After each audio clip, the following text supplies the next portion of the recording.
What is going on, everyone? Welcome to another episode of the Gamer Podcast. I am your host, Antonius the Gamer, once again joined by my co-hosts, Super SSS Rank and Mykale Smith. Fellas, welcome back to episode 19 of the podcast. Back with the full team this week, ready to Yes, kind of yes. dive back in. Everything pre-controversy, right? Because we already know the Game Awards is upon us, and every year for the past couple of years, there have been some very interesting choices. So this Mm, is the comment for the Storm episode. We're going to really dive into some things that we haven't been able to fully address on these past couple of episodes. So we'll just kind of get right all to it. right. First and foremost will be me muting up as Super SSS Rank and Mykale. Y'all discuss the recent reveals and rollout of the Metal Gear Solid remake. Fellas, what are your thoughts? You know, you guys have been more long term fans than I have been. How are we thinking about Konami's reapproach to their treasured IP? You can start us off, Joey. Okay, so where do I start? Let me see. Metal Gear Solid, what collection Volume One? Mm-hmm. Is that what they call it? Wait, you No. talking about the collection of Delta? We'll talk about the collection then Delta. Oh, I'll okay. just stay on that for a little bit We because can start with the the collection because collect it was released versus Delta, which is in yeah, and production. it's not an improvement. You gave us the same exact game. You didn't even increase the frame rate. That would have been the easiest thing for you guys to have done if you didn't even upscale the resolution. So I'm like nobody wants to play a 30 frame Metal Gear Solid game anymore. It's Fair. you. What are you selling us? Yo, what are we buying? Okay, Bro, I could have told you that because as we went ham on Rockstar, for example, everything is a port, bro. When they say collection, they mean port. They mean a port for port, and they're just repackaging it and they're selling it to you. Like, yes, the only thing that is really getting updates, bro, if it's an official remake. That's the only thing that's getting updates now, bro. Like they took out remasters. They took that out. They took that out. So it's either a full remake or here comes of a port that you already bought. But you okay, so guys don't think maybe it's weird, like, because I look at it. I mean, again, I can only compare within the company, right? Because Konami also owns the Ninja Turtles rights, right? And they put out the Cowabunga collection. Right now, we don't know if there'll be a second one, but there's a first one of all the Turtles games, and yeah, they're basically ports, right? It's like a glorified emulation version of some of these games that we played in our childhood, but they have all these different customization options where you can increase the frame rate if you want to. You can play the international version of some of these games that we normally couldn't play in America initially. It was like a all things Turtles collection where you had the freedom to kind of customize your gameplay. You could give yourself infinite lives if you wanted to. yeah. How does that stack I'm up not to what they released with the collection? yeah, I'm not taking that because that's to say it's just gonna be a port. You give me it gives it no value. It gives it no reason to actually get it if I'm getting the same thing. I'm not gonna accept that because I guess for me it's a little different. Every Xbox game I can play that's been out, it'll be like automatic frame boost. That's just something that comes with the Xbox ecosystem. So Mm-hmm. I thought it translates to I thought it was just PlayStation as well. But apparently I thought there was a Bloodborne update. I'm waiting for Bloodborne 60 frames per second. No. My eyes I usually look at things moving at a fast speed so I can see something moving at different frame rates. When I see something at 30 frames,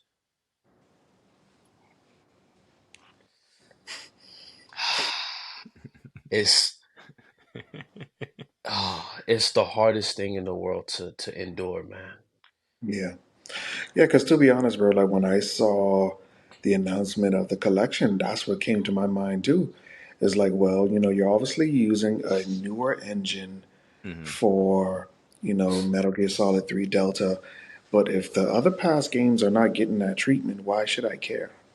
But then this was what I was also thinking, like, okay, So if you're starting back over from Snake Eater, which is technically the first chronological game, that means, okay, are you doing the other games? I mean, maybe Like, this is the test run. And I yeah. was worried. I was worried. My bad, Tim. I was Hmm. worried because I said, okay, am I gonna get Twin Snake? I know people don't like Twin Snake, but the fact that it would be there. Oh no, I no, I love, like. I love. Oh, wait. No. We weird. We weird. We weird. I love Twin Snake. They were saying Twin Snake is ridiculous. I said, what are you talking about? Did you play 4 when Raiden was doing the spinner Rudy with the geckos? Did y'all play 4? Did y'all play Metal Gear Solid 4? Were you fighting Vamp and you fighting the geckos while Vamp is fighting Raiden on top of a gecko? Nah. So I don't understand the consistency. Yo, oh, it's over the top. We want our Jack Bauer slow motion hoodoo chops from GoldenEye. I'm like, nah, man. When I played Twin Snake, I was the Lord uses well pleased. I will use Jory was well pleased. And then I'm playing. I'm like, yo, there's no Twin Snake. I'm not playing. I'm not playing the PlayStation graphics where it cut your eyes, though. I'm not doing. I'm sorry. Photoshop 97 on Mm. Windows 95. No, I'm not doing it, man. I can't. The fact that they didn't include that option, I was like, oh wow. They didn't even try to include the ports. That's not a master's collection to me. You have, I don't care. Give me acid. I don't care. Give me portable ops. No, no, You no don't. acid, please. No, Why no. not? Acid sucked, bro. It was Like it wasn't it like an RTS game? it sucked. We don't talk It was about a it was acid. a, it was a trash RTS game. We don't talk about Metal Gear Acid 1. We don't talk about Metal Gear Acid 2. They were What horrible. what made it bad? Bro, it was just dumb. Like when you really look at like the to be honest, the I well it's not technically a spin-off because it connects directly with the story, but there's like where it was made by a different developer. To be honest, like the biggest Metal Gear game that is like kind of like a spin-off but still connects to the main story is Portable Ops 1. I mean Portable Ops, period. Hmm. Portable Ops just by itself. Like that game carries such a very intricate part of the story that is just overlooked. Like, yes, I get it. People love the next installment, which is Peace Walker, because it was Hideo Kojima made it fully, but it's just like it was a sequel to Portable Ops, but it is just a simple fact, bro. Like those two hold such a very dominant part of the Metal Gear story that is not really, I would say, respected. I would say like because so like for me, what I wanted this collection to be, and this is of my overall plan. Yes, start from Snake Eater, Delta. Yes, like how you said, in our group chat, give it a Resident Evil treatment. Add some things onto it to give it a little bit more clarity. Because you got to understand when this game first came out. This is a game from the PS2 era. There's many things that you could build up on that. And yes, go into and so just so Capcom can learn from other people, go in chronicle order, please. Go in chronicle order. Go from Snake Eater, go to Portable Ops, go to Peace Walker. Then, well, we don't have to get into Ground Zeroes and Phantom Pain, even though it was cut short. Oh, jeez. But Phantom but pain indeed. but the realest, biggest selling point of the remix that I think would be Metal Gear 1 and Metal Gear 2, the one that was from the 8-bit history. Like, bring that actually to life in modern day graphics of Outer Heaven. Mm, And then, the boss battle, which you okay. now know it's Venom Snake, it's his doppelganger. Okay.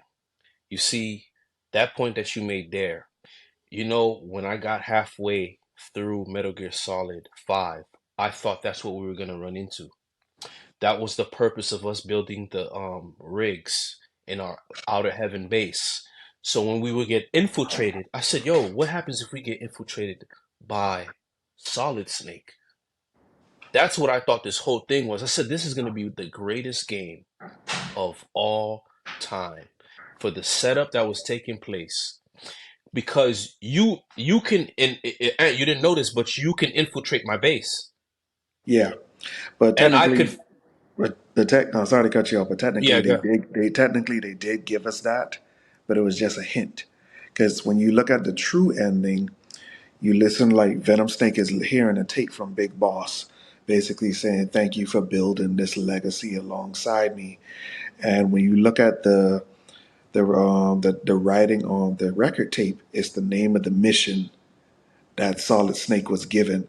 So that means he was informed, like, hey, this person is coming. So basically, that part literally is the beginning to Metal Gear 1. But then I was like, bro, like, you can't just give us that and not give us the full story. And that's why with Delta, I'm not happy, man, Mm. because it's a one for one copy. You have to understand, companies. We have access to these games now. They're always present. If I want to play Resident Evil 4 for the GameCube, I can play the port. And it comes with the HD version now. If I want to play Ninja Turtles, it's right there now. Mhm. So now if you're gonna give me a game for me to buy, you have to understand you're selling me a product that was already sold to me. Why would I buy it again when I can already get it again? For those that bought Well, the well, I don't know, for those they removed, because the thing is, right, you could have bought Peace Walker and the collection, you could have downloaded it. What do they do? They removed it. Right. But you don't give us a better product. But that's where the market gets kind of tricky because to your question, it's like, yeah, they're doing that because they know that you don't have access to it outside of ridiculously trumped up street prices. So Yeah. hey, we took it off the market. You can't get it off eBay unless you're gonna drop $400. Here it is, the same thing. Now you have access to on your current gen systems. Ta-da, full And price. I Pay and me. I get okay, but still with Delta, it's I'm like, why isn't this getting the RE treatment? This is your baby.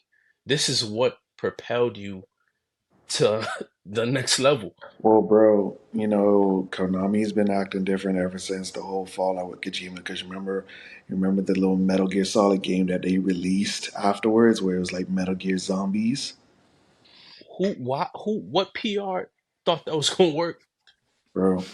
And that's what I'm saying, bro. Like, yeah, I get it. Konami is getting into the whole collections thing, like Capcom, because we've been getting all these Castlevania collections, we've been getting that collection, and then even with this collection, it's split up into two, because the second collection is going to have Peace Walker, Metal Gear Solid 4, and yeah, Peace Walker, Metal Gear Solid 4, and I forgot what the third game is going to be.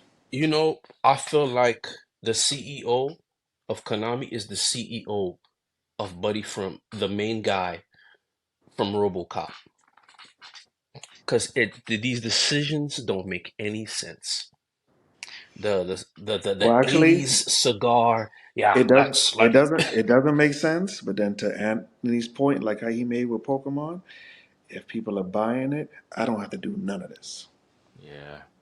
We I mean, again, from the outside looking in, there's a part of me of like, if I wanted to shoot Konami some bail, right? There's the part of me that says, okay, I get it. You guys, maybe we don't know to what extent you might have pieced it up with Kojima, right? Maybe it's one of those things where it's like, if I see you in the street, I'm gonna give you the head nod, but we're not cool. It's the type of relationship that you guys have now. So I think for them, because they're not idiots, right? I think they're aware of what the Metal Gear Solid franchise has done for them as a company. Maybe there's a part of them that's like, we need to play it as safe as possible because we don't want to ruin this this legacy IP that we own the rights to. And if we do something without Kojima's approval, it might make it worse. And then there is that other part of like, but it is the Metal Gear Solid franchise, and yes, people are going to buy it regardless of what we do because I just want more Metal Gear they need to Solid. bend they need to bend the knee Yeah. and call Kojima and said, "Hey, we want to work with you, right? We want to work with you. Give us a team. As long as you give us a plan, we'll follow. We want to work with you so we can get our foot off the ground. I don't think it's gonna happen, bro. Because like I get what Anthony's saying. Like that's what Delta is giving me. Is giving me yes, we're gonna upgrade it with this engine that we have, but we're gonna play it safe. Because yes, I'll get it. I get it. Like Metal Gear Solid 5 introduced a lot of combat mechanics, and also The greatest. even in terms of like how they navigated the open world to make you know Snake Eater open world ish, it would have been too much. It would have been too And much. it kind of already is though. That's Yeah, what I took Snake Eater for. it kind of Regardless, it's hub world ish. You go from one hub world to the next, and yes, it is expansive, but it's not truly open like how Snake Eater was. Like how Metal Gear Solid Phantom Pain was. and that's And and that's where I can't get behind it because playing 5 and coming to this, where this would sell even more if it just took 5 and just put it in 3. bro, that's where the critical thinking as a human being come in. If you see that it is not something that you want, like yes, it's still going to sell for them because there are still so much people who have not played this franchise, bro. Because remember, just like how we said with Pokemon, bro, we're getting old, bro. We're getting Mm. old. We're literally starting families and all those other things, career building. There are kids who are literally just growing up and entering this mature age of, oh, this was the game that I heard everybody said was the realest. Okay, here's this new HD version coming out. Well, remastered or remake coming out. Yes, I'm going to buy it Hmm. because I want to get introduced into this franchise. Oh, here comes a collection. Yeah, the graphics are a little bit dated, but I don't care. At least I want to know what this story is. Now, if they release this collection and then they announce, oh, Metal Gear Solid 2 Epsilon, then you could complain. Because what is the purpose of you giving me this outdated collection if you're just going to do a remake of all of them? Well, we know what the purpose is, but I see what you're Yeah. saying. Okay, We know what the even purpose with that, man, is. it's just hard to get behind because when you look at the pachinko machines and how they handle their cinematography, they seem the person doing that had a an idea of how to do these scenes. Now I know that's a separate thing. That's not dealing with game mechanics, but that you see it works. I feel I would want them to do the RE treatment. If you just can't playing it safe, that's probably on the what the selling chart, the best, probably the safest way. I mean, Am I gonna buy it? It can't be full price if that's the case. I'm not buying it full price. one thing I've realized, bro, like, and it goes back to our previous conversations. Different studios, different companies, they show their level of competition in different ways. Because sometimes, like, yes, this makes sense to them, or to you, to me. But then, like I said, if they have a quota of in terms of sales that they want to reach, and if they're reaching it, then they are happy. They don't Hmm. care what comments you say, I think that's a because good point, Tim. overall, Oh, go ahead. Sorry, go ahead. because Go ahead. overall, there is a market that is showing that yes, even when we do bad, we're still doing good. Hmm. And that's where I said, bro, the dollar determines everything.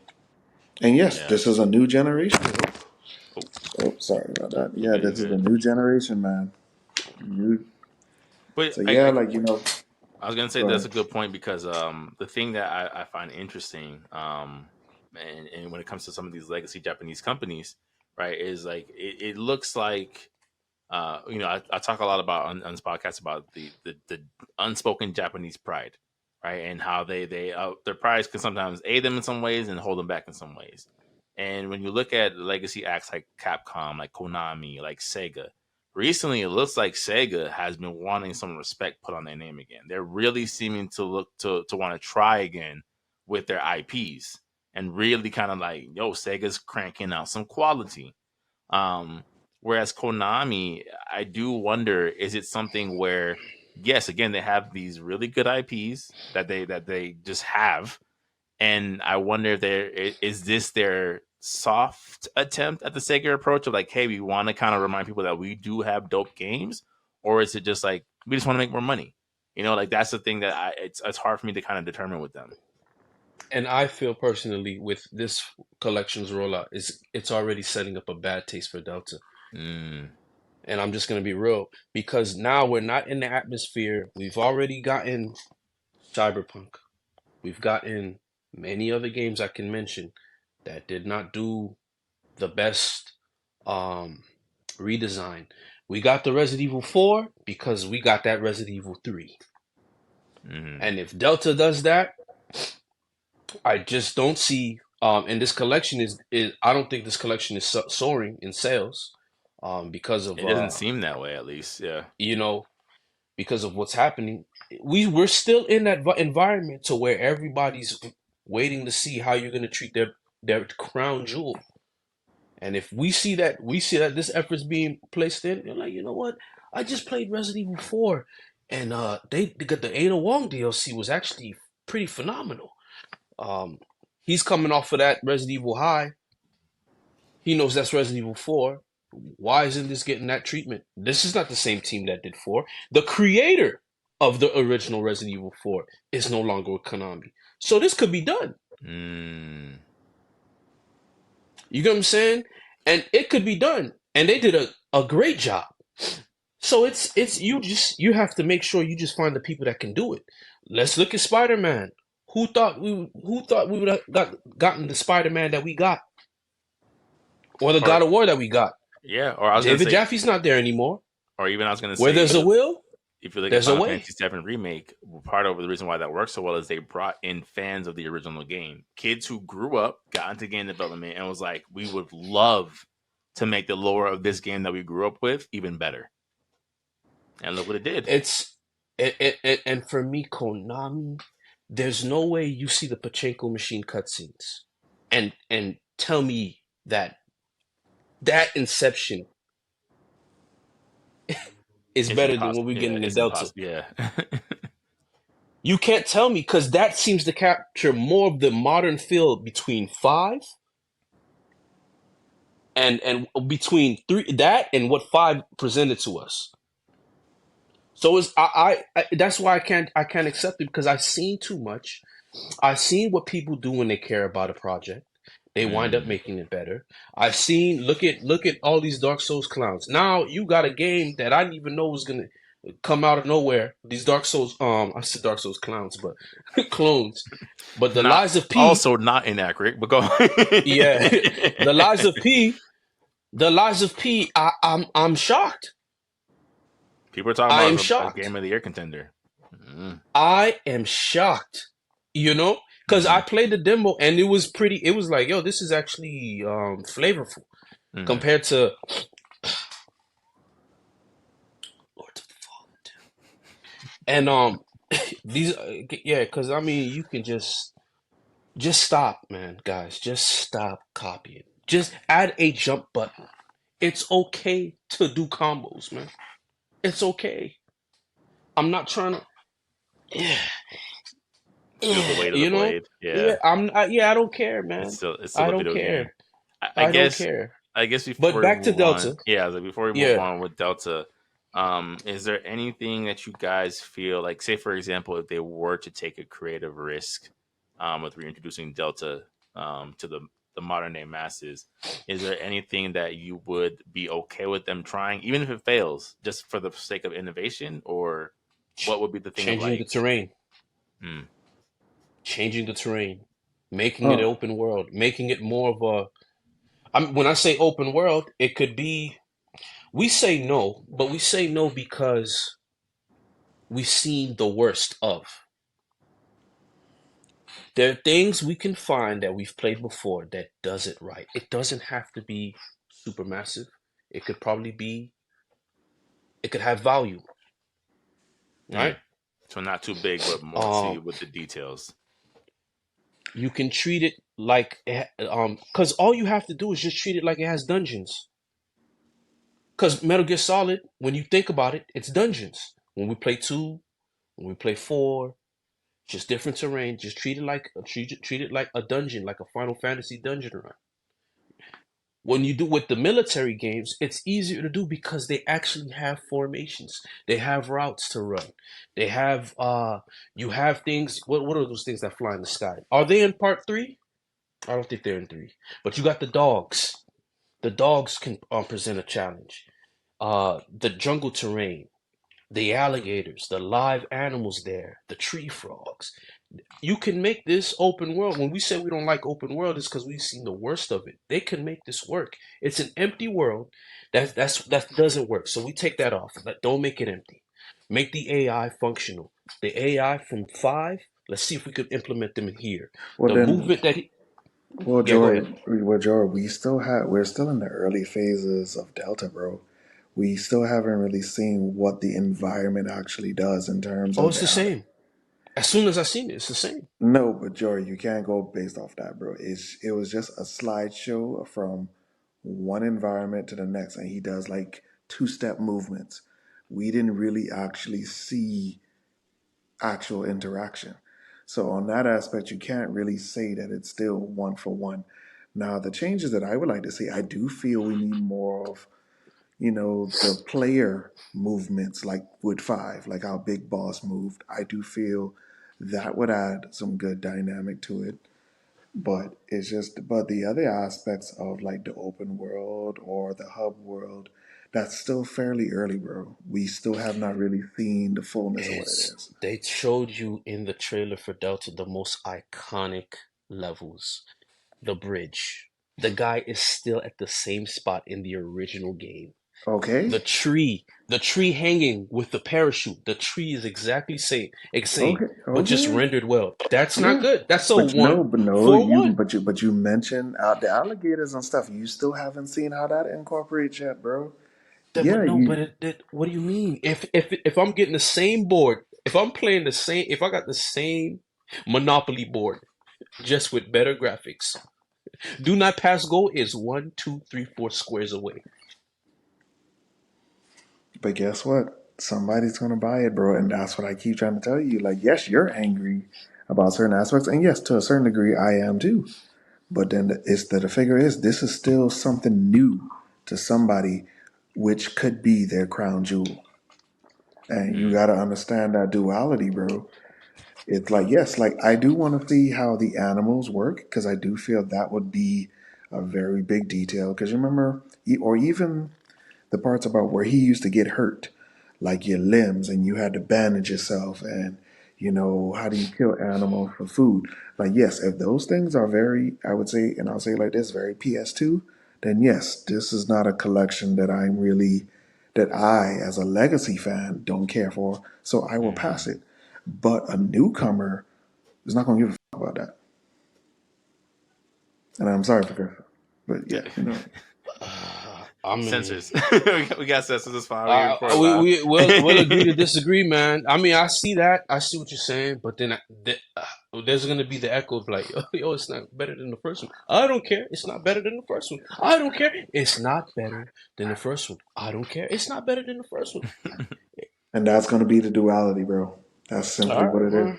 But is I guess, and I don't want to because we can do have more other topics. But I'm like, is that uh, is that necessarily the goal these days with some of these remakes and reapproaches, right? Because the way I look at, for example, Resident Evil 4 remake, I from again outside looking in, it looked like to me that hey, we had some either unfinished or unfleshed out ideas from the original run of RE4. We want to, now that we've kind of expanded on this universe and expanded on these characters, we want to give a more fleshed out experience within this timeline of the You game just versus we you want to make just a said the better game. key. You just said the key word, expansion. Hmm. Because first of all, the animated movies are a prime example of that. Look how they've rendered their whole new designs to a certain Hmm. degree. And when they introduced the remake of two, that showed you, yes, they're trying to expand on these things. To be honest, is Konami trying to expand on the Metal Gear universe? We don't Doesn't know. seem like, yeah, it doesn't seem No, like it doesn't seem like it it. because first of all, like yes, like Capcom has showed that in different properties, which goes back to our past conversations about different forms of media. We have the animated movies. We realize, yeah, the live action ones, you guys hated that. So now we've moved on to what you really like, animation, where Chris Redfield and them they could do matrix moves all day and you won't care. You're just gonna laugh at it and you're going to like it. And yes, we made official remakes with those same renders that you actually do like, and now you could play it in the game.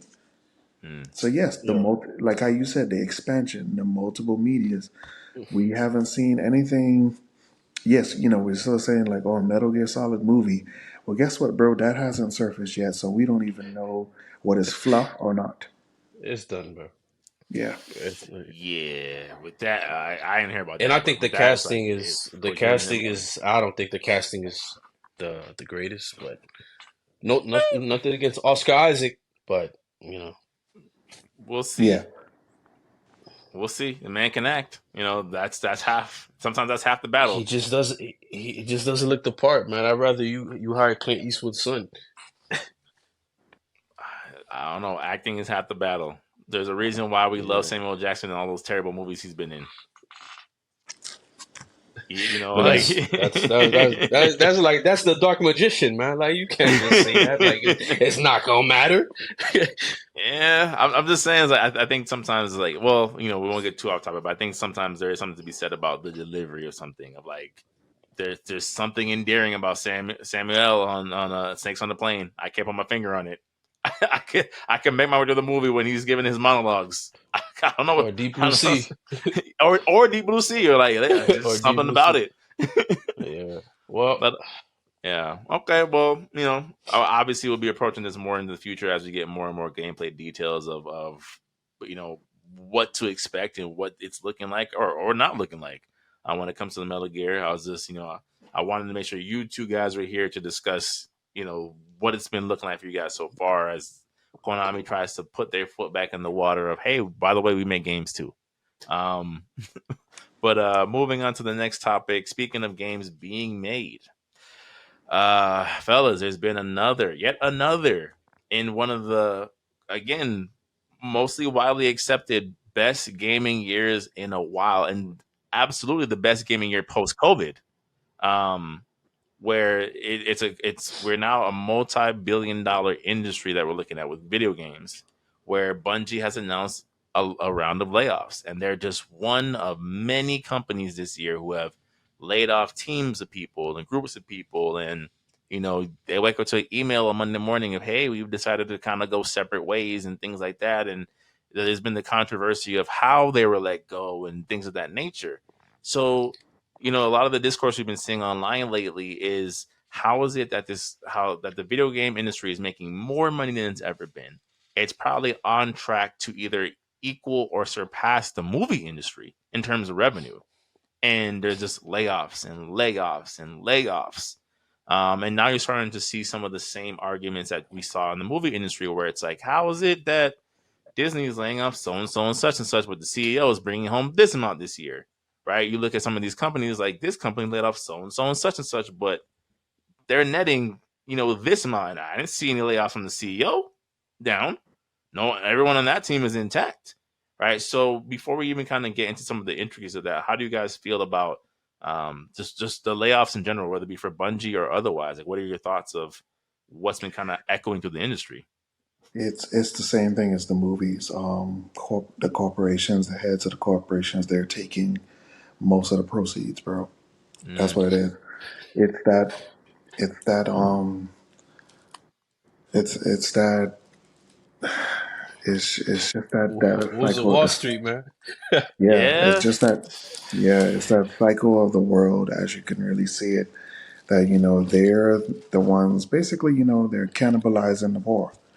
They're Mm, cannibalizing their workers because for example, you go to a job, you basically pay. Oh, yeah, your job offers like, oh, here's our health care package, but bro, I'm the one who's paying for this. mm. Or then you get there, oh, the copay only covers this much, so you technically, yeah. So my job is cutting my checks, and I'm basically still coming out of pocket here. So basically, I'm being charged twice, Yeah. and that is how the capitalist wheel works, bro.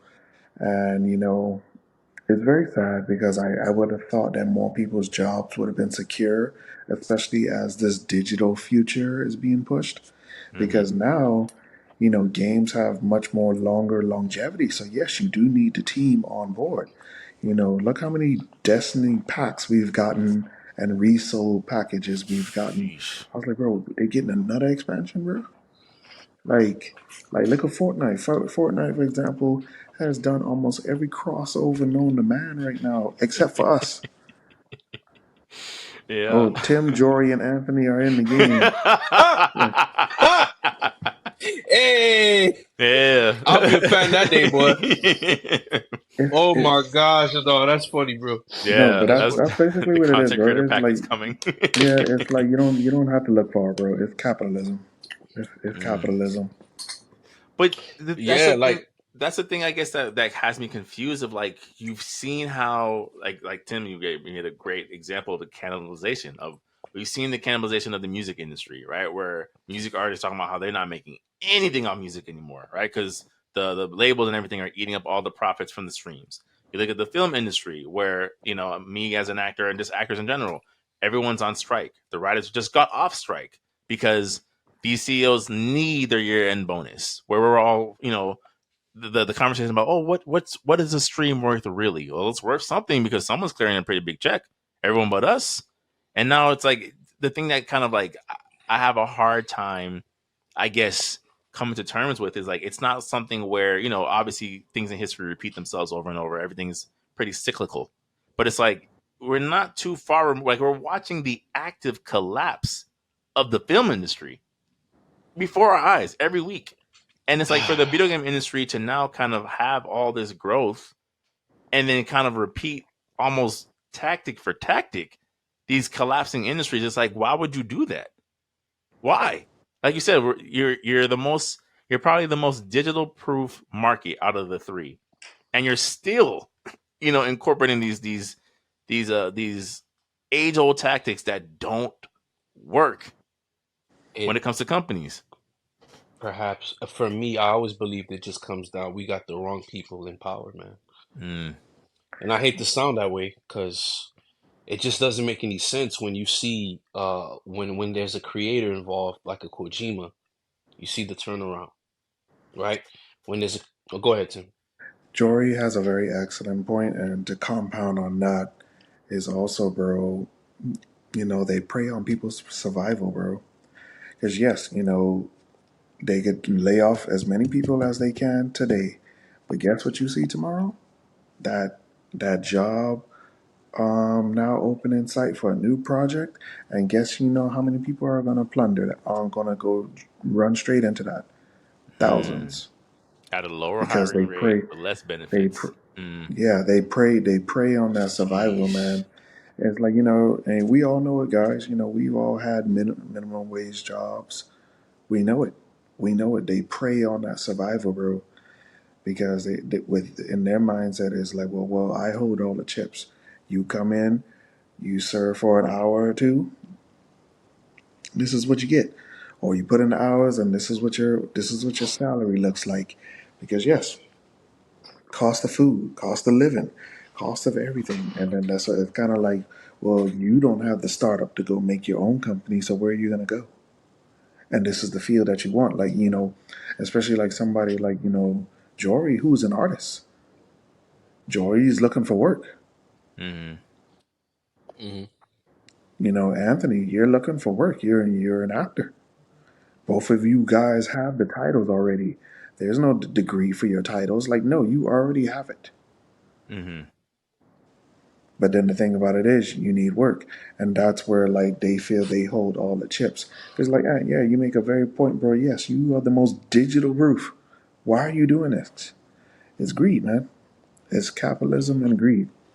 Out of touch with how things work, wrong people in power. And to say that, oh, what's your evidence for this? Well, obviously, nobody's, nothing's being built to where it's working efficiently and fair. Mm. Yeah, there's no efficiency, right? There's no improvement of the system. We're still using 1947 tactics. 1940 sale pitch. What's that? What's the movie? Glenn Glowry, where I don't know if you ever seen that movie, Mm-mm. where Alec Baldwin comes in, A B always be no ABC always be closing. He plays a very polarizing character, and he kind of schools everybody who's trying to make sales and to why he makes sales. You know what this watch is? This watch right here costs more than your entire life. You know, like, and he goes in there, and it's like he sets them straight. We don't need these things anymore. We don't need to use these systems anymore. They don't work. They don't work well, right? Mm-hmm. So whenever we're comparing a stream, I'm like, there's a difference between somebody waiting 2 hours in line to buy your album versus a kid accidentally clicking on your video because he wants to watch Yo Gabba Gabba by an accident. And it just so happens to happen, and you count that as, man, I'm the That's a most win. viewed artist. That's not a win. Mm-hmm. You know, there's no cognitive intent of me being present with your music. Yeah. You know what I'm saying? So I just think that's what I think, because whenever you see it's a creative at power, everybody wins almost automatically. It's a there's balance. There's an It's a environment. balance. Yeah, it's a balance. Yeah. It's a balance, because there's a more of a, you know, hey, let's see somebody else make something. I want to see somebody else make something. Let's see what you got. And then there you go. But, Yeah. you know, it's not an area of my expertise, but that's basically what I can think of off the top of my head. Well, no, I think there's some truth to that, right? I think going back to, like you said, the practice of the 1940s, right? And again, I think the best comparison is the film industry. How many years, guys, when we were growing up, did you come across, especially in the 2000s, where you'd have a movie where it'd be White House Down, right, in March, and then like Olympus Has Fallen in fall in the same year, right? So we're having two White House terrorist movies in the same year. Why? Both invaded by Koreans. You know, like it's something where like you see one studio like, hey, this seems to be popular right now. Let's do this. And other studios like, let's do that. Or even to make it on a more recognizable stature. Remember what happened when the rumors of like, hey, Marvel's considering doing Civil War, Captain America versus Iron Man. What does DC do? Batman versus Superman, the formation of the Justice League. We're gonna do that and make it even better, right? Or like you didn't have to do that. You don't have to make your own verses of your superheroes. Yeah. But you're seeing the numbers. You're like you said, you're seeing the clicks technically of like, well, they just sold a gajillion of Captain America, and he's not even their famous character. We got to do that. Versus, well, let's go with what works. Let's take the approach of somebody who really loves these characters. You know, Man of Steel was pretty good. Let's figure out how to make it better. The Dark Knight series sold, like Girl Scout cookies. Let's figure out how to improve on that formula, rather than let's trudge out our three biggest box office draws in one hastily thrown together movie, right? And we're starting to see this where it's like what you said, Tim and Joy, right? With the greed aspect, the outdated practices of now, it's just affecting your team's livelihood, because a lot of these things were like, oh, a lot of it seems to stem from this latest expansion pack not doing as well as they expected. Well, that speaks to the bigger problem of the industry of like, hey, this live service model clearly does not work. You guys keep trying to make it happen, and it does not work. The first couple of years of Destiny and Destiny 2, an anomaly. Fortnite is an anomaly. If in the history of live service games, if only two of them come to mind, it doesn't work. You know what I'm saying? Like, that's the takeaway. Yeah. If only two games come to mind, that means it did not work. Marvel's Avengers did not work. You can keep going through the list of games of like games as a service does not work. We can, there's a couple of the reasons why. I think for me, I get that it can be a bit of a head scratcher. I think in my brain, you would have to establish the trust and reputation with the audience, right? So Tim, for example, last week when Jordan and I were talking about Spider-Man, and people were talking about like, oh, they're disappointed that there wasn't a multiplayer component. Well, I'm like, well, if they were ever to do Spider Knights, for example, right, like a co-op based spinoff, they have a little bit more trust in that IP because they've already established with the audience that they know how to make a quality Spider-Man game, right? So if they want to add live service elements to a game, people are more willing to jump up on the limb with them because they've already proven to know how to put together a competent game versus a game like Destiny versus a game like Fortnite versus a game like My Hero Academia Ultra Rumble, where it's like, I don't know, I don't have enough confidence in this IP other than the name to know that you guys know how to make a great game that I want to play for the next 4 years of my life. Why would I do that? Why would I, you know what I'm saying? Why would I want to play Suicide Squad Kill the Justice League from a company that is known for making phenomenal single player adventure games? Why would I do that? That doesn't make any sense. They have shown no track record of making fire live service games. Why would I want to play that and buy that at top dollar? And that is the reason why when people were asking what is the next IP Rocksteady should do, I said Ninja Turtles. Mm-hmm. Because I meant the comic version of Ninja Turtles because you have the gritty world. And like I said, bro, Ninja Turtles, like especially the PS2 era beat 'em ups, bro, that is very easy to implement, bro. Very, very easy to implement. Like especially once you get the camera angles right in order, bro. Like yes, it will have to be hub world ish from time to time. Like how like Arkham City, like yes, it was technically a hub world that you could traverse. I feel like you could do that with multiple turtles. And I do feel like, since they don't really do those super acrobatic type of things like the Bat people do, I feel like it would have been much more easier to do. Like almost like a Grand Theft Auto, like, hey, wait for me, let me get in the car alongside with you. I feel like there was ways to expand upon that. But I do feel the thing about Ninja Turtles is like at least like yes, they're gonna have different fighting styles, but there's still a lot of similarities between them. I felt like when it came to the Suicide Squad game, bro, you picked four very, very, very distinct characters. Yes. Like Iron Man, Hulk. No, Should I go on? no, Suicide Oh Squad. no. Yeah. Oh, you mean like Iron the Man, character types? Oh, okay. Deathstroke, Deadshot, Hulk, King Shark. King Shark. King Shark. Gotcha. Let's go. Gotcha. Captain Boomerang, Gotcha. Hawkeye. Mm. Yeah. So why did you think this was gonna work with DC characters? To And I put a guess gun Harley in King Quinn as Shark's Captain hand is America with a crazy. bat. Because there's no Thor. Good. Understood. Yeah, I guess Harley Quinn as Captain America with a bat. Yeah. Slash Black Widow. You know, Yeah. like So like, and then it's like, bro, like the moment that I saw it, it was almost like it was basically like very Fortnite-ish type of mechanics, and I was like, bro, like no. yeah, I'm like, yo, this Sunset Overdrive skins, right? Like, That's exactly what it was. I'm like, and they fighting Ivan Ooze? Oh, nah, man. Nah, yeah. Like, what is?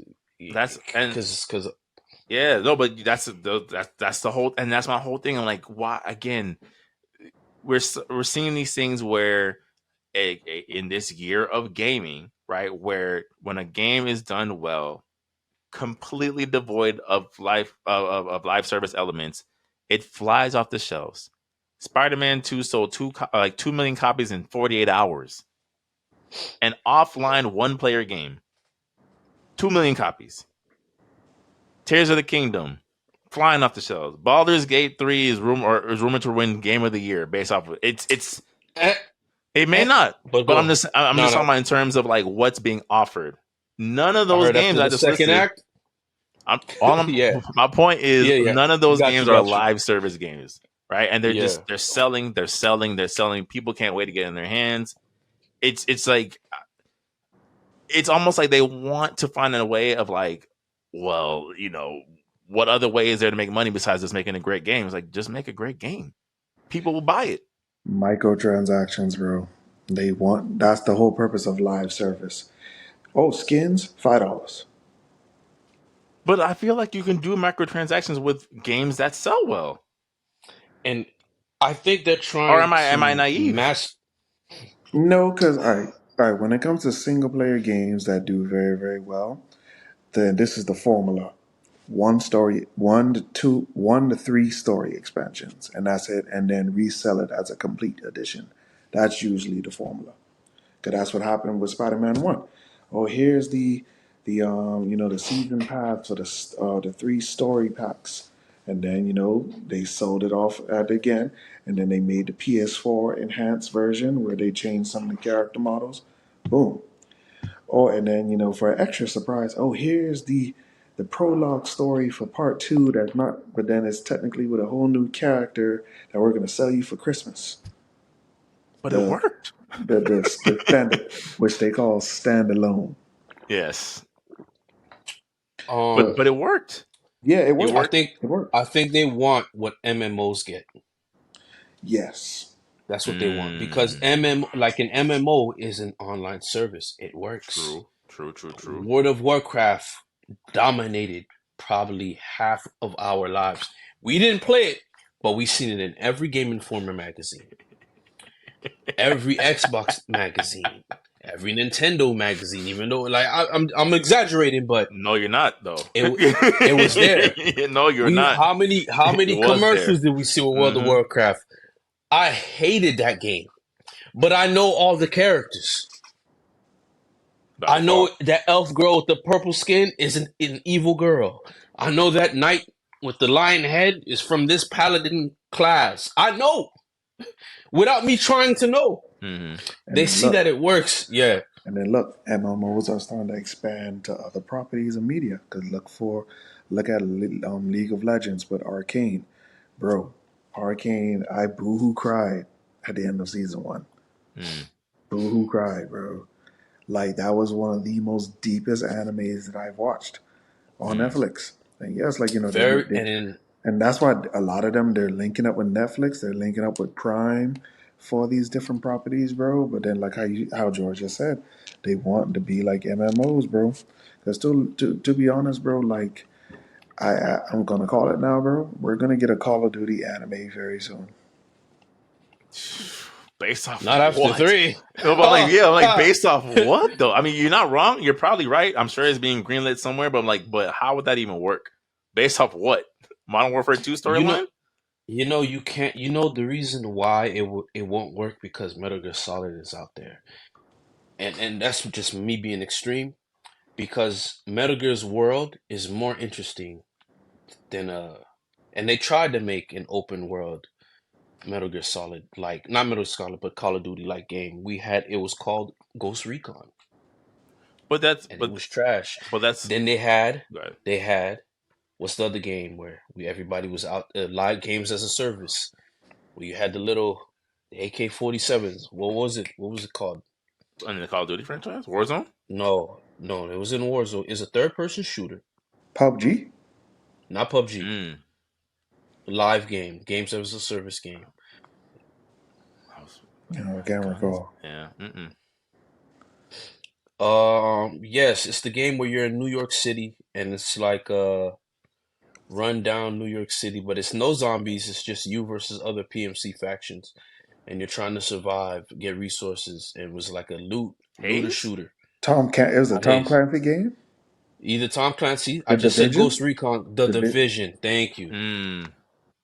Yeah, I don't see how it's gonna work because the Division let us down in so many ways.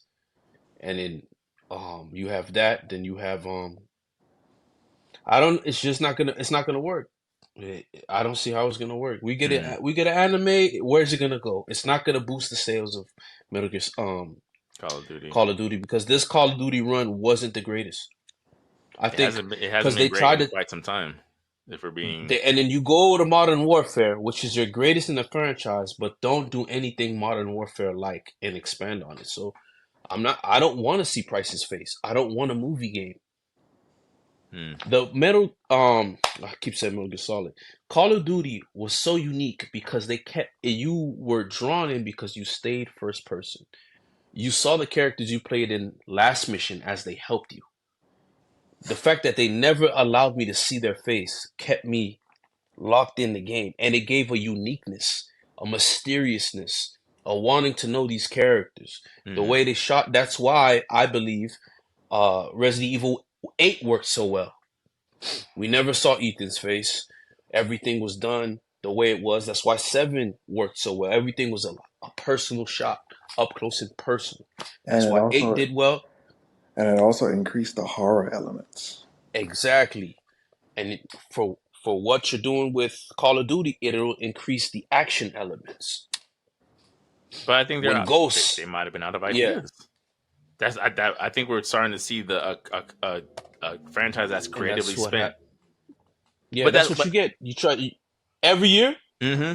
But Had that's you released all of those games within decades, you would have been okay right now, guys. yeah, yeah. But that's I guess like that's why the thing, and we can move on after this. But like I think that's the thing that always has me scratching my head, coming back to these layoffs and these things, and it's and you know the whole thing of like almost every company wants to focus more on the games as a service.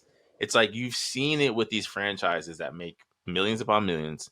After a while, people just want to play something else.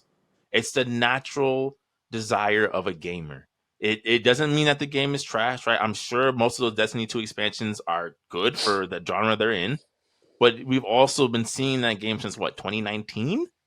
It's 2023. There's other really good games out there.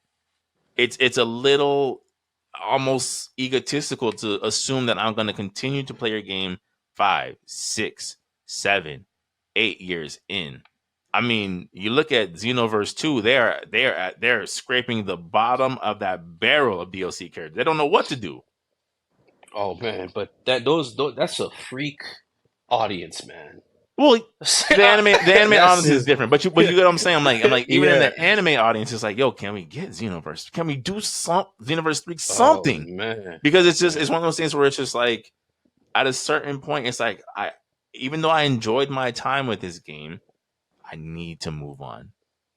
Oh In a no, year like this where Starfield is out, Tears of the Kingdom is out, Spider-Man 2 is out, Super Mario Brothers Wonder U is out. Why do you think that I would sit here and play your one game for the rest of the year? There are times when I forget, and I mean this as somebody who enjoyed these games for the most part.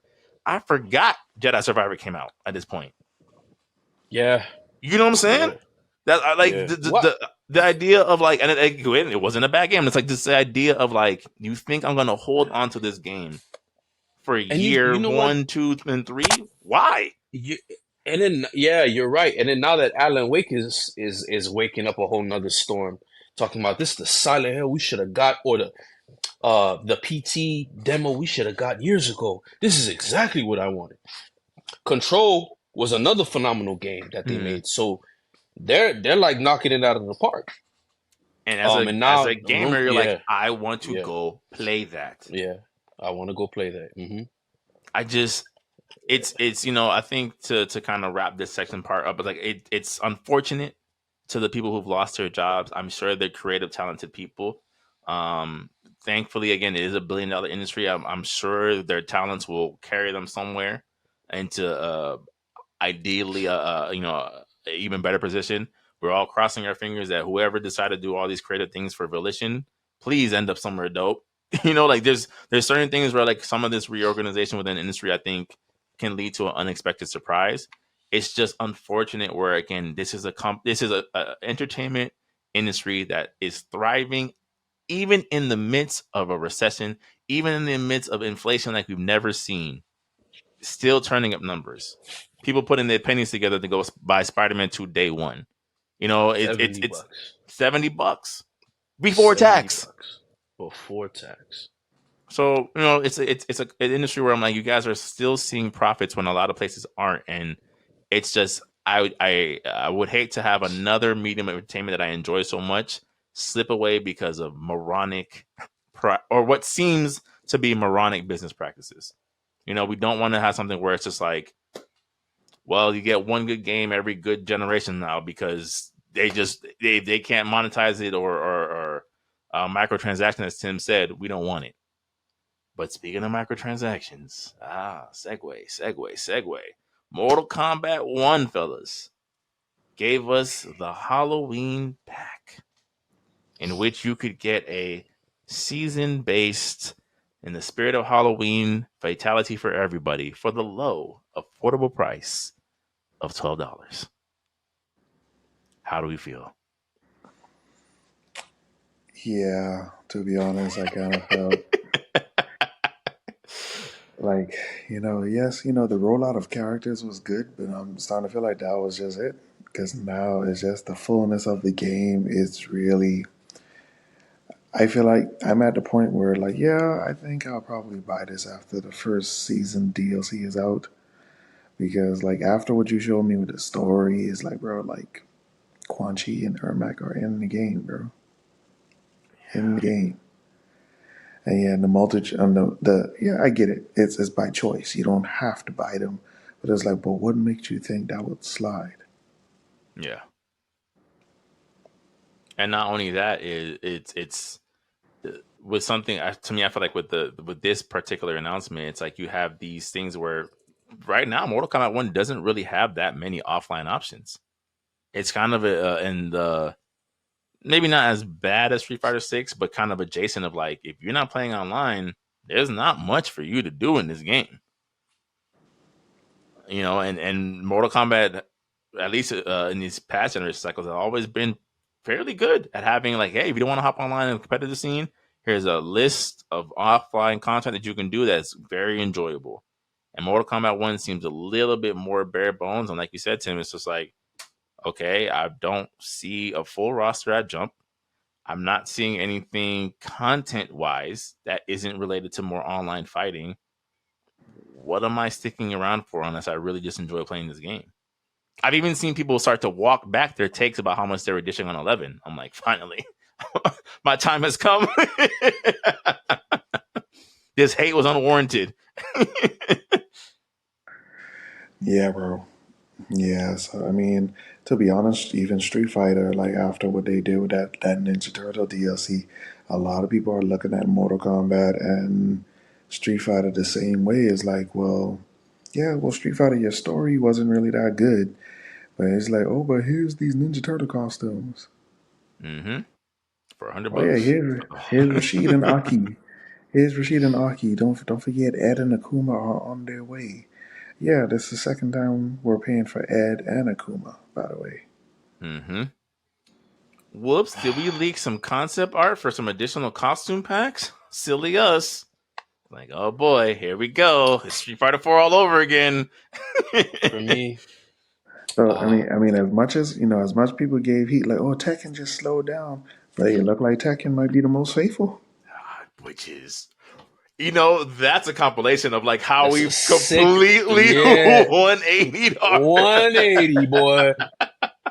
We were all like, yo, Tekken, I don't know how they're gonna hold up compared to what we've been seeing with the previews, and now end of the year it's Nah, like, what?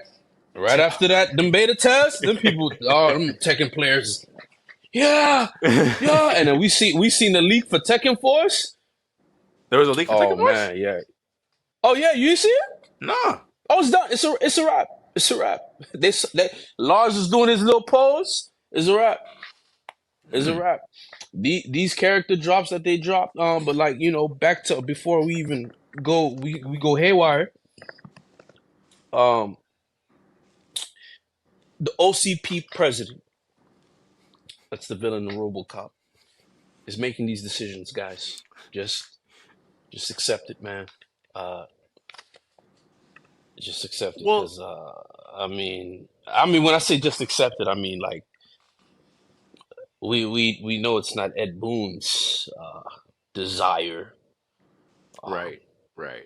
you And know, we know it's not Ed Boon's he definitely desire has to save because face and make it seem better than it is for sure. Oh yeah, he's Um, right. Yeah, Tekken Force leaked. Yeah, wow, yeah. yeah, wow. yeah, yes, So they're bringing back Tekken Force. They bringing back Tekken Ball. They bringing bowling that you don't have and to pay and for. and and and and and and and and the net code isn't as bad, which means that it's still in the test run because they weren't expecting. Well, they had a control, but it's more of a server issue. But from what people were playing, satisfactory. Okay, did From what people are not experiencing, yeah, did not satisfactory. expect that. Okay, I mean we could Yeah. move into Tekken, but I guess in terms of Mortal Kombat, I want to ask the question, guys. sure.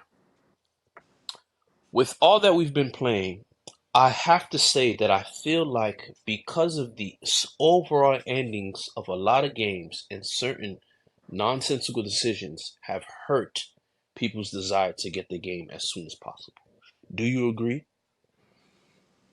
Because I'm gonna name a list. Yes and Let's no. go. Yes or Let's no? okay, Yes or Yes no? and no. okay. Because after finding out with Jedi Fallen Order what happens, I'm not as eager to play it. Okay. I can Okay. wait. Okay. After finding out what happens in Mortal Kombat, since we're fresh on it, I can wait. Okay. I can wait. After finding out what happens in, give me something else that came out this year. Because, oh, well, I bought it already. But when I Final did buy Fantasy it, 16. Final Fantasy 16, I can wait. Fair. Fair. Fair. Fair. Fair. When I found out, give me another game. We've been playing games that we forgot about. And we forgot about them because when we found out what happens, we said, what? How much you cost? We can wait. Tim saying, hey, I'll wait till, the expansion pack come. That's not good. That's But not good. but the reason why I say yes and no is like it could also easily be because of the roster. Why Tim says he's gonna wait. Because Oh, how I look at it is like to Tim, like how Tim has been bringing up. It's you have these partially, not even partially, mostly completed characters that are DLC that we're not getting till next year, and it's like, why couldn't you just have launched with a roster of 24 characters? What was the problem? yeah, that Why? Omni-Man trailer did not help, dog. I'm sorry. But that's what I'm saying. Like that's what it's a yes and Man, no because it's like yes, we are all us three. We all enjoy offline single player content in our fighting games.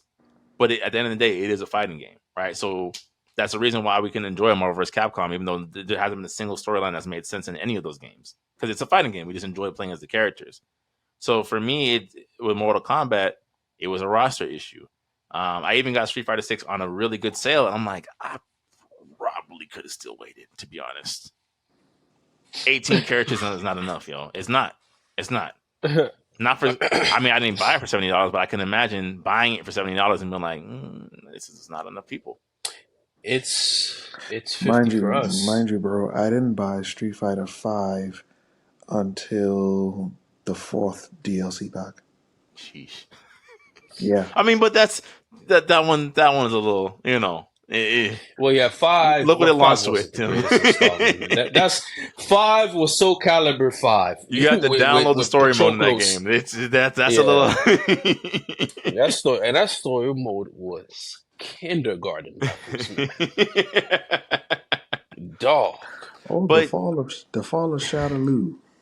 Oh my goodness, though. And then you had what Zombie Fang, Charlie. and then now Aki getting the Fang curse now. Well, yeah, Aki's cool, but Yeah, I think it has yeah, more so to do with what we've seen a lot more this year. To your point, Jory, before we get into Tekken proper, is like I think we're starting to see of what exactly does $70 warrant this year.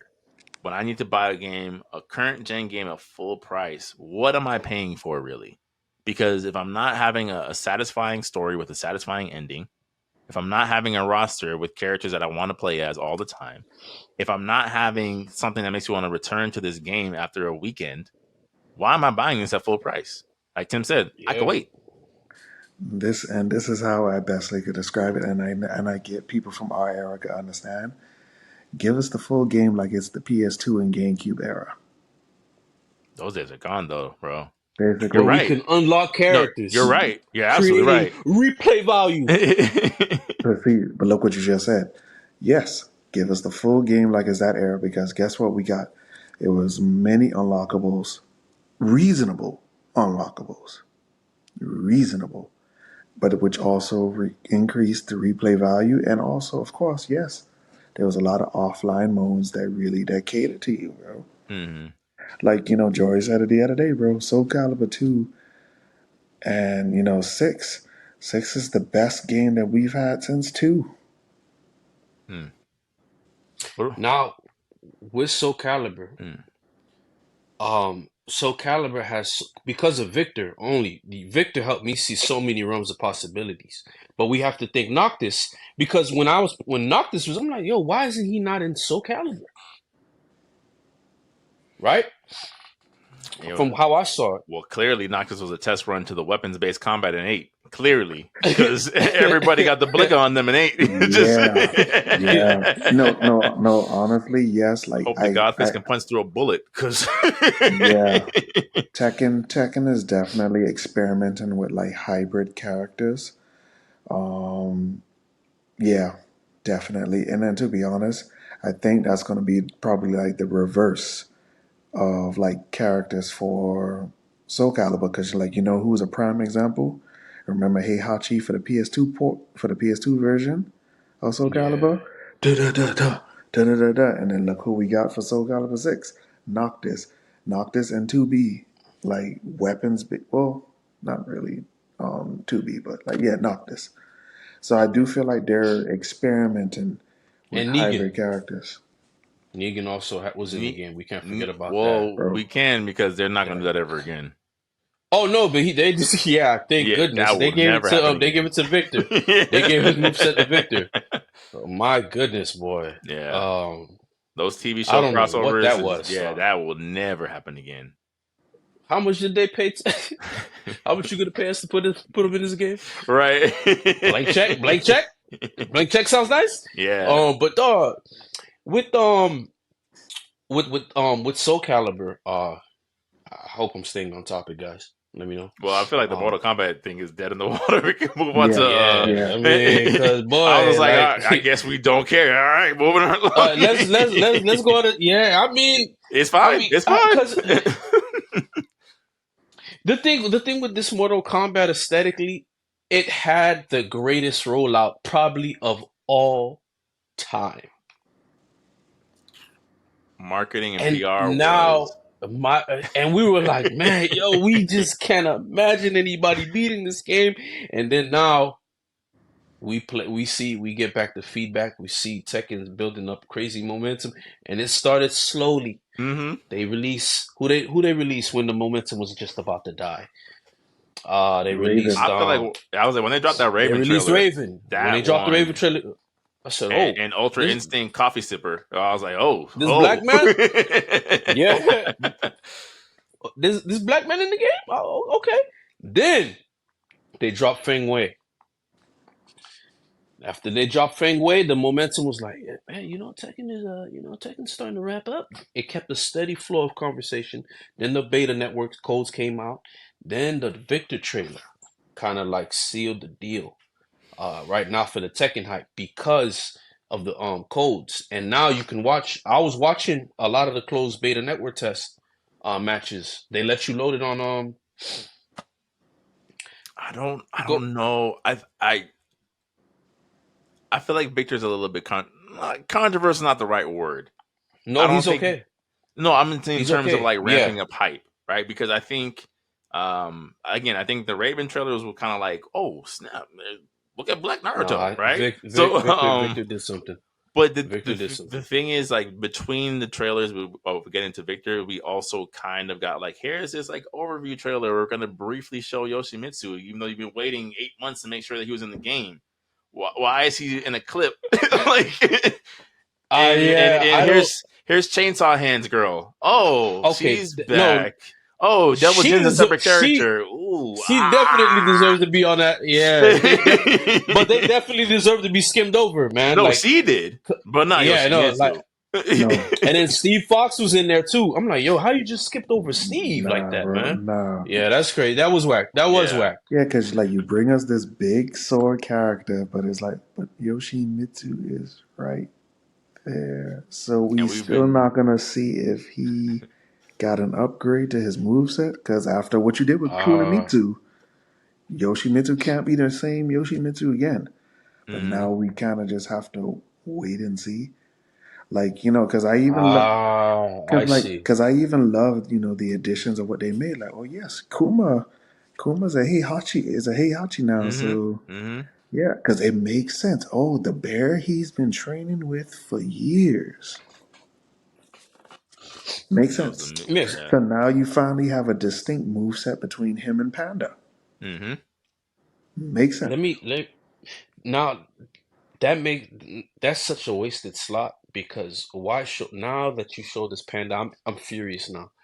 Why?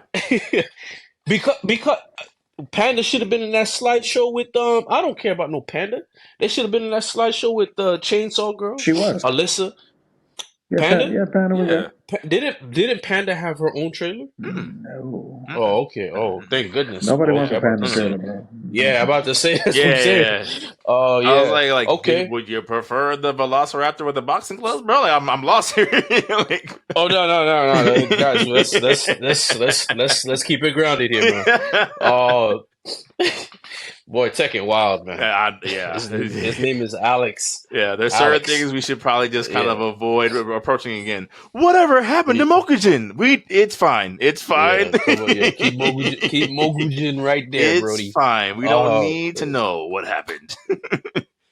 But yeah, I defeated think that's why. Ogre. Like, I don't think.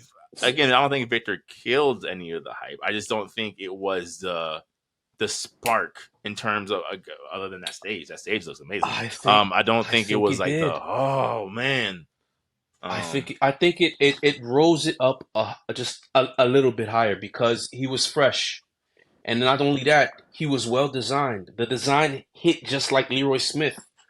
You know, like I felt like he did his job I'm not mad at that personally. take. I'm not mad at that take. No, I know Yeah, how I'm not you mad at feel, that take. Tim. I know how you feel about him, Tim. Like, you know, him being the The actual creator, leader, yeah. the actual leader. But they, you know, him being the actual leader. But aside from that, what Behind I every see black and innovator how is a French man.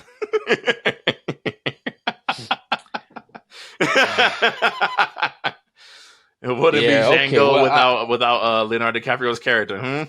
We just couldn't. yeah, These are just I jokes. These see, are yeah. just jokes. But These are just jokes. Yeah, yeah. it does And that, I it mean, stings a it little. don't help. He look like the Kentucky Fried Chicken man. It It don't help, don't. dog. It don't Colonel help. Sanders with a cleanup. It don't. Master Raven was right Yeah. there. We all love her. There was nothing wrong with that character. What do we, like, no, I never saw someone say, Master That's Raven, my this is problem trash. with clones. That's my problem with clones. Mm. I hate clones. Now, when people have a character they like, and you swap them out with another one, it just doesn't make any sense. Keep the character in the game. Stop giving us variations. It's not Tekken the new generation. If it was, then whatever. But it's not. Mm. Now, what are you gonna do with Master Raven? What are you gonna do with Kumimitsu? These are staples in the Tekken universe. Now, if this Yoshimitsu, if it's Soul Calibur Yoshimitsu in this game, we can't say nothing. So, what's Yoshimitsu gonna play like in Soul Calibur 7 or 8? I don't know. And that's assuming, like we said in the chat, that they don't do a crossover at this point. Because Yeah. the way things are going, put some type of weapon in Kazuya's hands and let's go. Tekken versus Soul Calibur. Why not? No, I don't think it'll go No, that that's far. Like, cause I do feel there's a way that, like, cause I do feel like they're generation stories. Like, yes, like that ninja Yoshimitsu is the ancestor to the technological looking, demon looking one. He's an ancestor.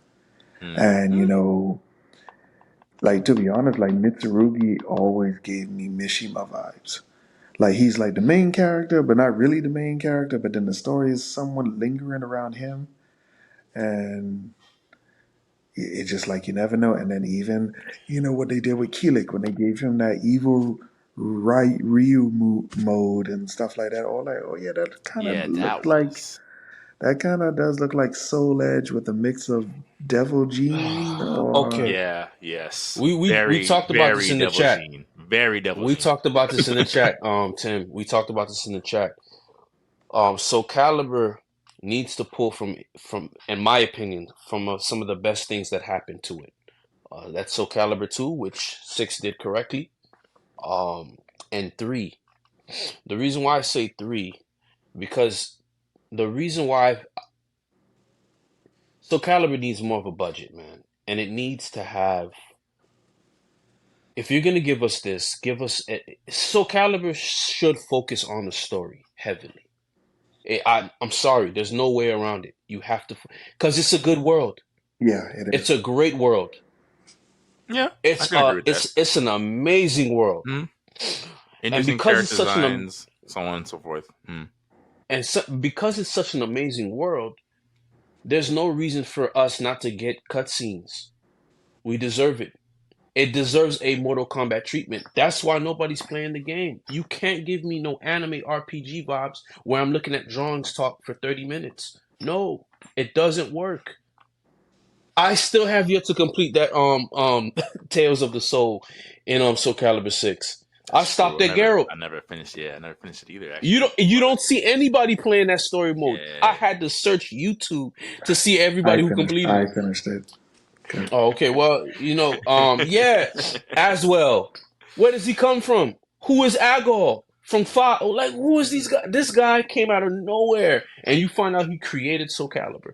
Why wasn't he foreshadowed in the? Well, because this You know? was a soft reboot. That's why.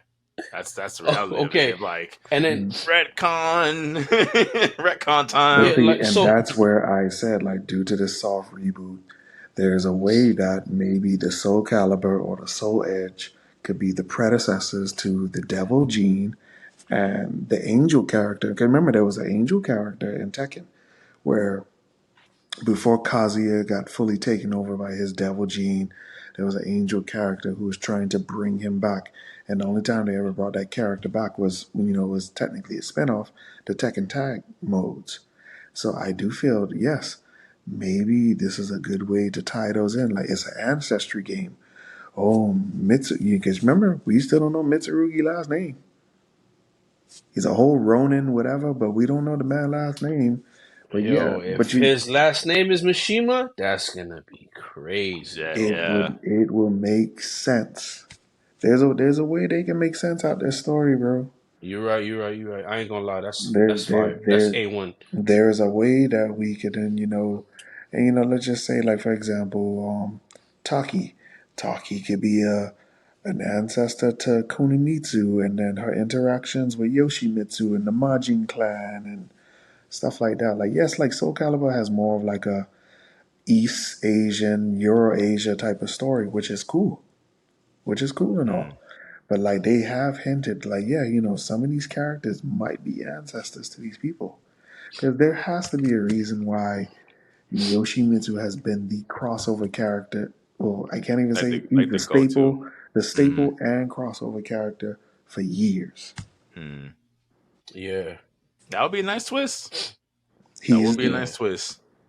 he's Yeah, for years Yeah. he's in the earliest versions. Yeah, and then people have said, like, yes, but the best version of him is in Soul Calibur because you do all these kamikaze tricks.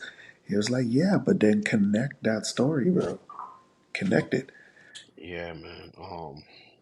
Well, They definitely. I was gonna say, I Yeah, guess we'll have to see what they do with Soul Calibur moving forward. That's I do really think Soul Calibur. I do think Soul Calibur is gonna get a good run this time, man. Because I feel like Harada's now in control. He's gonna be doing. He's gonna be more involved with Soul Calibur. hmm So this Soul Calibur played great, but again, netcode killed it. There's as most tournaments, fighting right? games.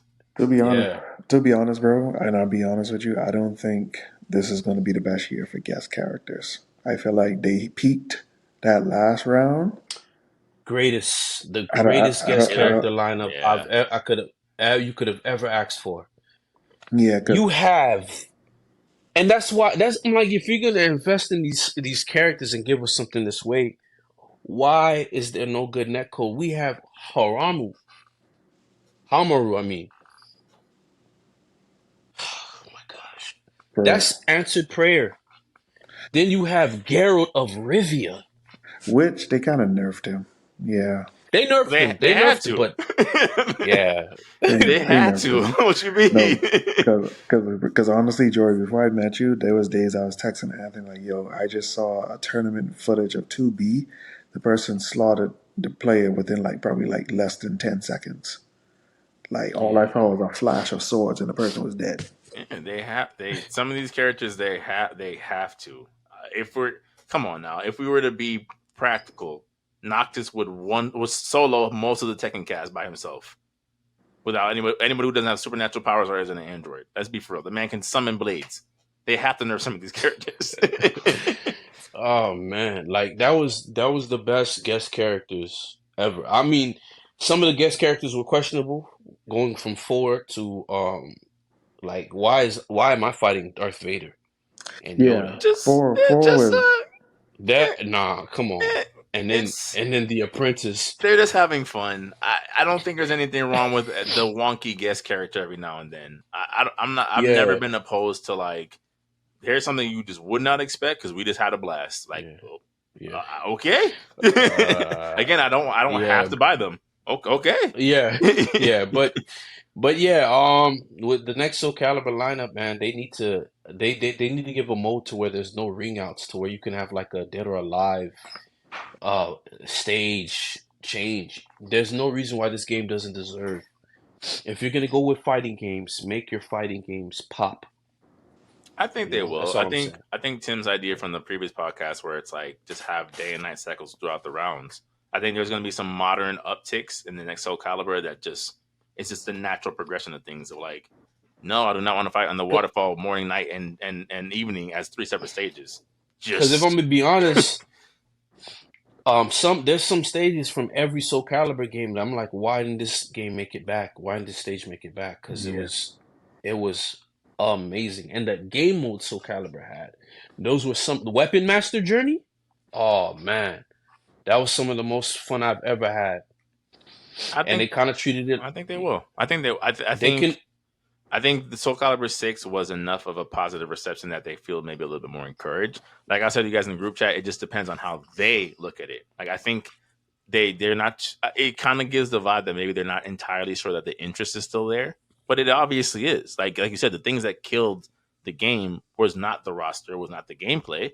It was the netcode, which is, your bread and butter of a fighting game. Okay, you can fix that. And the story mode is a better presentation. It wasn't a bad story. Yeah, It just yeah, I didn't yeah. want to watch a So Microsoft they PowerPoint. That's it. either they, yeah, for real, it was just a PowerPoint slide. Either they do a Tekken Force of their own, or they create a new system that makes them unique to Soul Calibur. That's all I'm saying. Yeah. It's Yeah, not outside of their creative team's possibilities. It's not something where like we have to pray and hope that they figure out a way. It's like, no, you guys have shown how resourceful and creative you are especially within the Tekken series. You could do it. You could do it. hmm A little bit more budget, a little more development time. You could do it. I would not be yeah, surprised if Soul Calibur 7 is the return of form that we've all been hoping for with that series. But they have to want to do yeah, it. That's all. Yeah. Yeah, so I think in terms of Tekken 8, we're supposed to get what? The last character revealed in the next 2 weeks, On the supposedly? 12th. On the Next 12th, yeah. week. Oh, Yeah, so next next week. week. Okay, so She's rumored to be, if you guys don't mind me saying, she's yeah. rumored to be Kazuya's little sister. Yeah. As I said Another to y'all before in the group chat, Now, if we're gonna now do the she missional might, storyline to death, by all means. she now she might fight. I was like, man, who is she gonna fight like if that's the case? Mm-mm. You know, I'm like, there's no way they're gonna give Kuma all of Heihachi's moveset. We It don't need makes to. sense, Yeah, we don't need to see her but adopt that fighting we style. don't want to see Kuma in the tournament. I don't want to see Kuma in the tournament, man. Yeah, we don't. I I don't think. don't. Yeah, but we will. But I don't. I think they're. Well, let me not say as a guarantee, but I think they've shown with Tekken 7 how they did the DLC of those characters. They've shown that they are still able to come out with unique takes of fighting Mm. styles. They're not out of ideas, is what I'll say. Whether they work or not, remains to be seen. But again, Coffee Ultra Instant Girl, I was like, okay, I've never seen this in a Tekken game before. Okay. My Okay. my only because I feel like Tekken has Tekken 8. They played it safe because yes, 90% of the roster is classic characters that people care for. So okay, yes, they're not doing the whole classic roster revamp to an extent. But I do feel like so the only DLC characters that we got for the last one is Zafina and Leroy. Mm-hmm. Like no, like and I gotta say it. I know Jory's gonna hate me for it, but you mean to tell me after the biggest that big rollout that you had for Faku Ramen, he's not in this game? The Marduk killer, Or they'll just sell them to you again. bro. Wouldn't be the first game to do that. The staff themselves don't like Faku Ramen. Eh. Now my whole thing about it is like, all right, I get it Michael Murray's favorite character is Bruce. because He's a producer in the game. Because I get it, they're also trying to get rid of some redundant characters. But then, look what you did about, like, Kuma and Panda. Now you've actually given them a fighting style that is very significant to them. So, Mm. like, what is going to be the difference moving forward with King and Armor King? Yeah, Armor King is definitely Even making though a Armor return. King Yeah. was a DLC character the last round, and, Julia Chang, she's not in it. Anna Williams is not in it, so like there's a lot of DLC characters That's crazy. who are How technically you make Anna DLC? as of now they're classic characters. So it's like where are these people at? Angel's gonna be DLC. We don't want it, but she is. I Well, see it. I see it coming because June is back. Mm-hmm. Yeah, but like yeah, Could they sell us Ogre again? I don't think they'll bring Olga back because he kind of feels like a one off character. Like yes, he was the boss for like Tekken. It was Tekken. Yeah, it's Tekken 3. He's the reason why there's a Devil Jin though. Yeah. Yeah, technically. But Yeah. I don't feel like Olga would ever come back though. I don't feel like it. Okay. And It then just now Zafina Like technically, Zafina got the tailed beast. Technically, Ogre was Mykale. Like that yeah, one off. Yeah. but done significantly better Yeah. in No, but then comparison. to be honest, even what they did with Savina, bro, that is very dope. That is very dope. Genius. Mm. Genius. Yeah, because it makes sense. Her tribe was the guardian of the tomb, and then the last guardian in the line got possessed. Guess we'll It see. makes sense. It We'll makes sense see. because to be honest, like they did realize with Tekken 6 story, they kind of fumbled in areas that they're trying to make it stick. Yeah. Oh yeah. Let me destroy the world Yeah. so I can bring forth and save the world. Yeah. Yeah, because Yeah. Don't say. because with that storyline, you brought in a whole character that didn't make sense, and his name was Miguel. And I'm so glad. Michael Jackson. Yeah, and I'm so glad Miguel is not in the game, bro, because it's like Miguel does not make sense as a character, bro. Yeah. Devil Jin Devil Jin's army had a brick following his wife. Ah! Like every novella. Yeah. My goodness, Tekken, you They sure were. do know how to do tell We tell stories. they were Actually, weird wow, feedback. that is exactly what he is. He's the novella character. Oh, Like every novella, kid. I was at my sister's wedding, and I will get you my bombed the church. revenge. Porque. You killed me. I couldn't believe it, dog. I'm watching this. I said, yo, did they just do that? Did they really just do that, kid? And she died, no blemishes, kid, perfectly intact. I said, yo, I know a mountain just fell on this whole Every girl. legacy game has their questionable moments. No one is exempt. I will become a drunkard and But fine. yeah, Jory. Kazuma. But yeah, Jory. I mean, me and Anthony was half right. Eddie Gordo is definitely DLC, bro. They want y'all to pay the fee, kid. You know what I'm saying? They want y'all to pay the fee. Now here's my thing, right? Like, here's where I get frustrated. You have Christy, you have Master Raven, which is probably one of the best designed female characters I've seen in a long time. Easily. Man.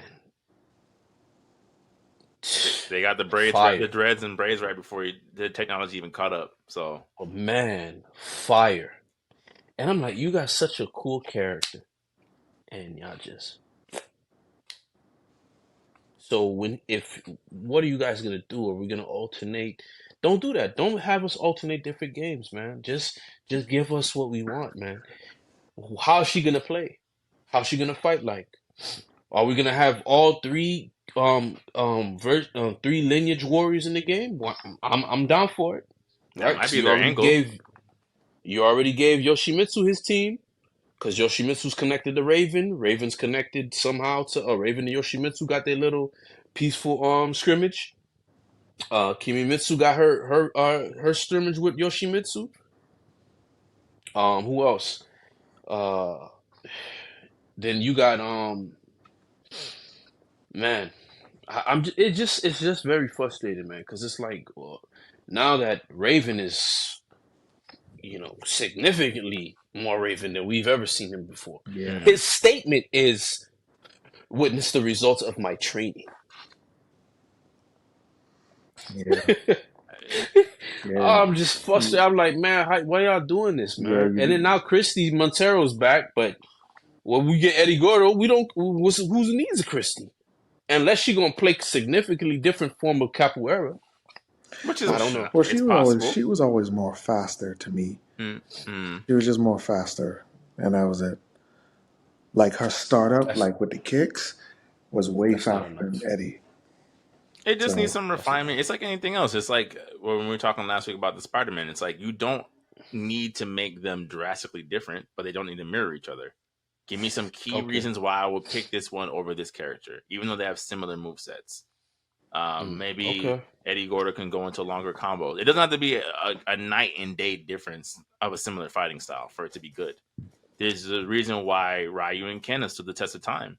Do you want to be a more balanced, well-rounded character who's a little bit slower, or are you going for flashy speed, maybe lacking power with Ken? It works. It's worked for 20 years.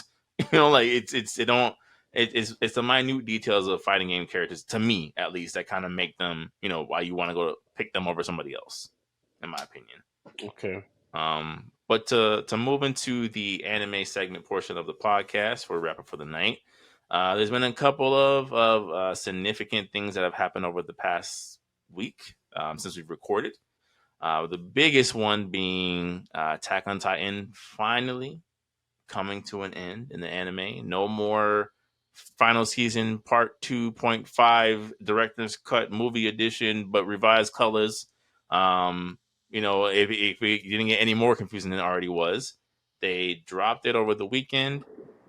They surprisingly went 1-for-1 with the manga ending, despite how controversial it was. So you got to see Bird Aaron in all his implied glory towards the end of the series. I know Tim hasn't watched it yet, but it's one of those series where They went with the ending in the manga. they sure did, and the only thing they changed was they gave a little bit more context to Aaron and Armin's final conversation with each other. That was it. Everything else was 1-for-1-for-1. Why did the founder Ymir do all this?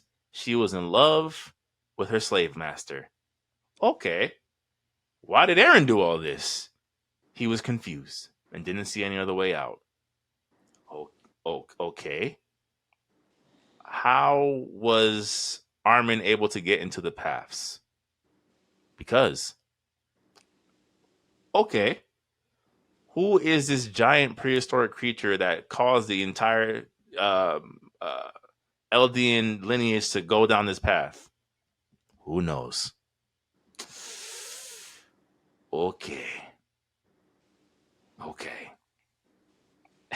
Guys, this just in. GTA 6 will be announced as early as this week. First trailer release next month to celebrate Rockstar's 25th anniversary.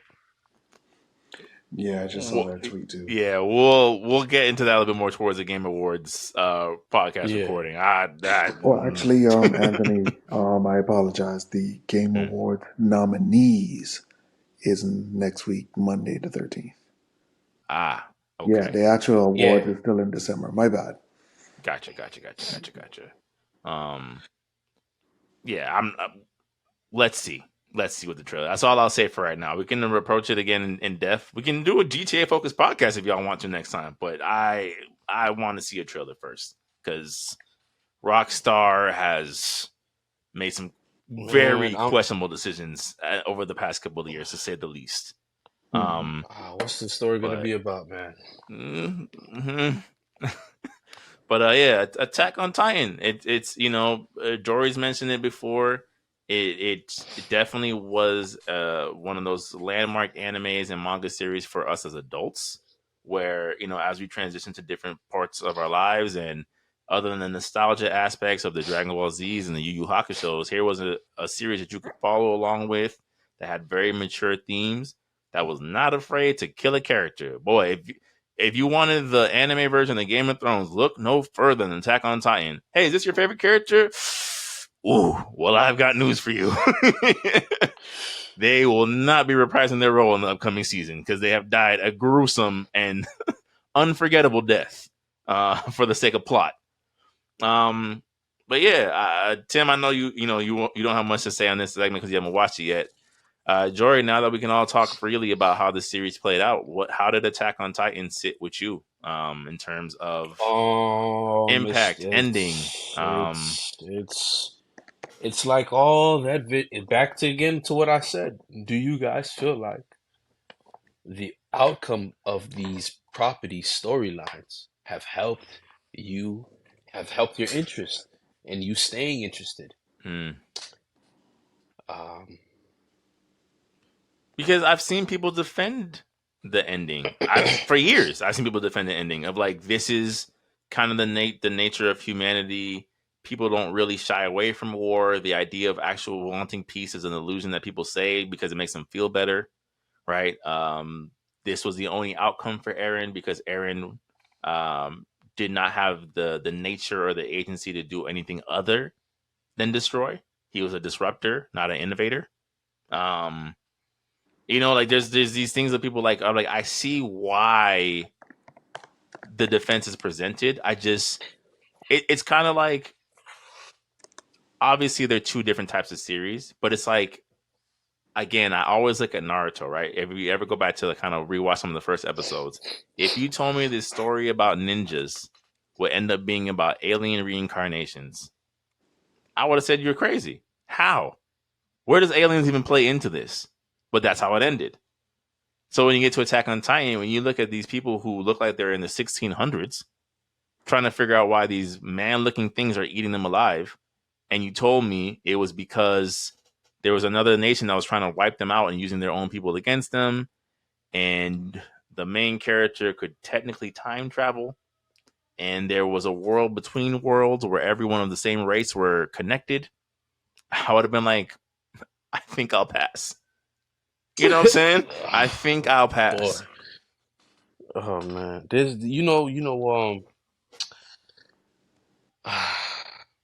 it's like you have Full Metal Alchemist to kind of like be a light, Mm-hmm. a lamp to your feet, Mm-hmm. and this happens. I just don't understand how you let. I mean, the ending is. I'm not gonna accept it, man. It's one of the. If you would have told me where when Aaron did his little Metal Gear Solid infiltration, Mm-hmm. this would be the ending of Attack on Titan, I would have been like, I don't believe you. That's like fan written. That's a fan written storyline. I don't believe it. And for me to actually get this, it's like I said. I guess he was just tired of writing the story, man. That's what it feels like, right? Because It it was yeah. That's what it feels like. because it doesn't make any sense. We had it's like us watching an Oscar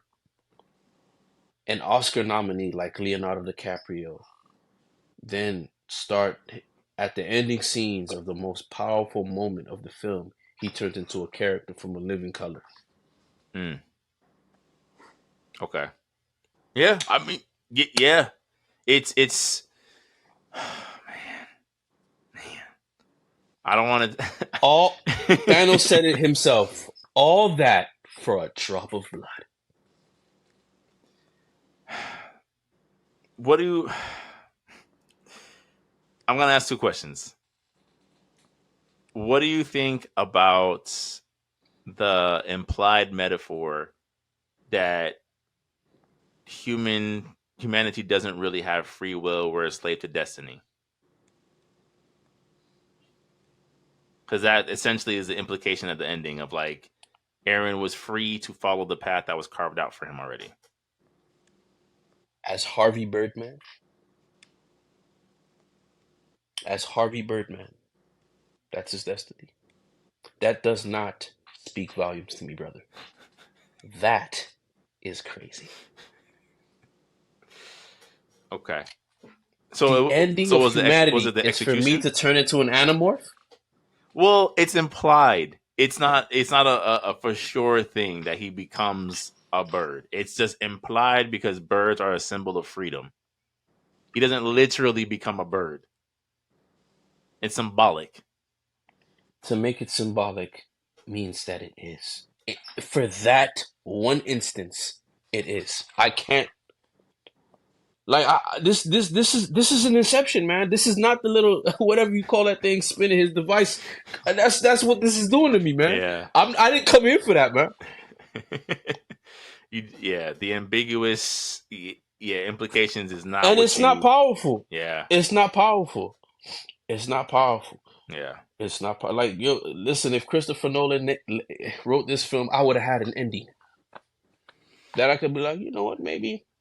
But this wasn't that. Like Attack on Titan had the blueprint. She did it already.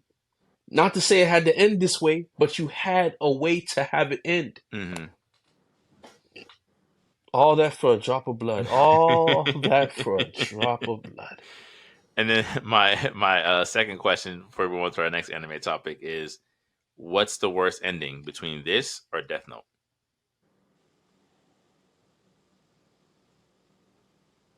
And for those who don't know, Death Note ends with it's a standoff between Light and L, and it's L's proteges that take down Light in one of the most contrived good must win, evil must lose endings that you've seen in the 2000s anime.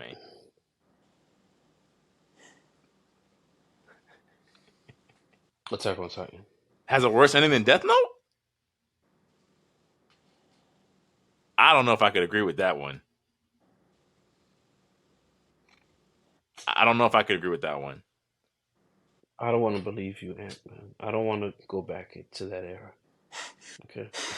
I don't need to go back and revisit that, all right? So I'm gonna accept the dream world that Attack on Titan has provided for me, and I'm gonna say Attack on Titan has a worse ending than Death Note. Yeah, because my mind does not need that level of stress. Okay. I don't need that level of stress right now. So I'm gonna put myself in the infinite Setsuyumi and just say that Attack on Titan had the worst ending. Okay. I don't even want to get into that right now. We're gonna leave Death Note right there. All right. We're gonna leave it right there on the shelf, and we're gonna focus. Okay. On Attack on Titan. Okay. This is something I can stomach. Right? Something I can stomach. So level of disappointment you're willing to tolerate. Yeah, man. Yeah. It's still fresh. I feel like there will be some type of think piece that will kind of spark a new conversation. I definitely want Tim to get caught up on it so we could really, really get into it. And what's so frustrating about Attack on Titan, you could have fixed it. Yeah. You had enough time. You know what? I will say this. This gives the anime property something of a different value. I don't always want a one-for-one ending, guys. I'm sorry. It's okay for the anime properties to differ from the actual comic book materials. Not too much so like Dragon Ball Z. Yeah. No, I'm not saying that, guys. Yeah. No. That's a team. Again, OCP. OCP from RoboCop. They running the business, man. I don't know what to tell you. That's someone who goes in, 80s guy comes into American guy comes into listen. We want to have two different properties go into two separate directions that never actually meet, but do. Dragon Ball Z Super. Dragon Ball Super, sorry. And then we're going to go in and have... that is such a mess. I want a new series. I'm actually almost relieved that Diamond's out. We're not gonna segue back into Dragon Ball. Yeah. We're not gonna segue back into Dragon Ball. But yeah, yeah. go ahead. I think for me, it's.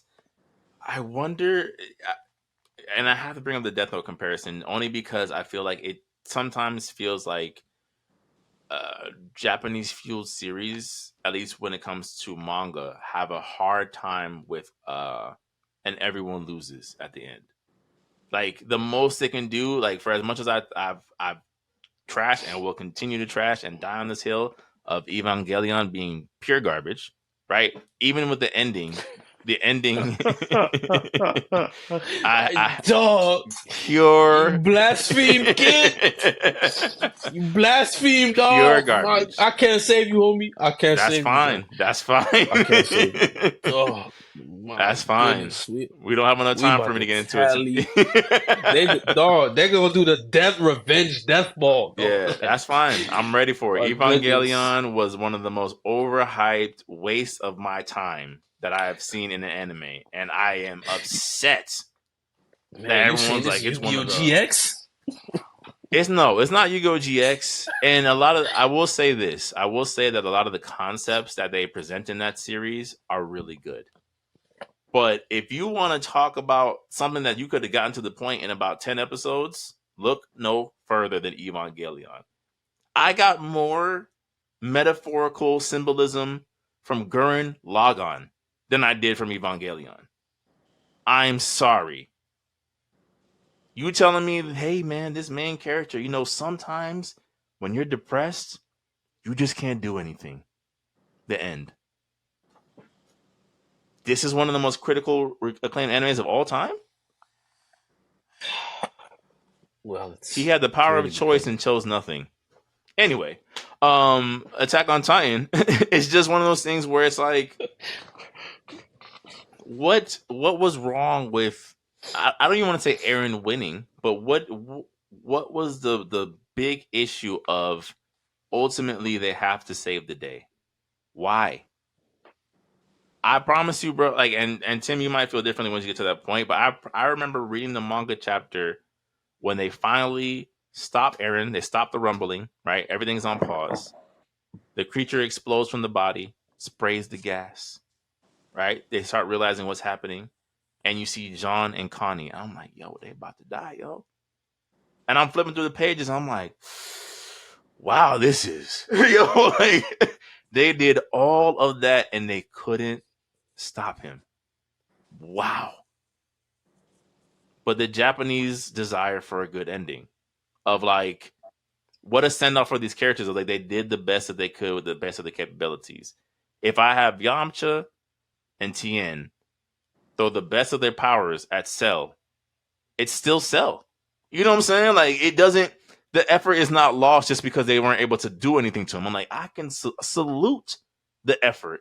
Y'all knew it was pointless and you tried anyway. That is the human spirit right there. But when, thank God the MacGuffin got snuffed out. We won, guys. It's like, what? Oh my goodness! So you stack that on top of again just the plot holes that never really get explained. And I get it. I'm not somebody that needs every single detail explained to me, but you can't introduce a primordial worm that you never explain and then show me an ambiguous bird Eren fly off and say the end. You just can't. You can't. You can't do that. You cannot. You cannot tell me free will is a myth and then show the main character fly off as a bird. It's the same thing as Evangelion. What are we doing here? What is my takeaway? It's how everyone interpret it. No, it's not. No, it isn't. This is a bad ending. I'm sorry. This is just a bad ending. This is Game of Thrones season 8. You are the anime Game of Thrones. You started off great and you just descended into foolishness. I can see the Starbucks cup in the panel. That's how bad it is. Like that's all. I don't know. Again, there'll be think pieces. I'm sure we'll reapproach this again. I'm sure we'll drop another list of animes that have left an impact on us in the 2010s when it comes to us as adults. But I doubled down on this Attack on Titan ending. It's just not good. The ride is amazing. Like Jory said, even the Metal Gear Solid infiltration that Aaron does, amazing.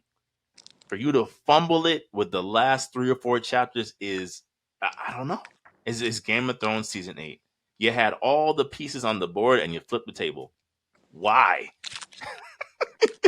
All that for a drop of blood.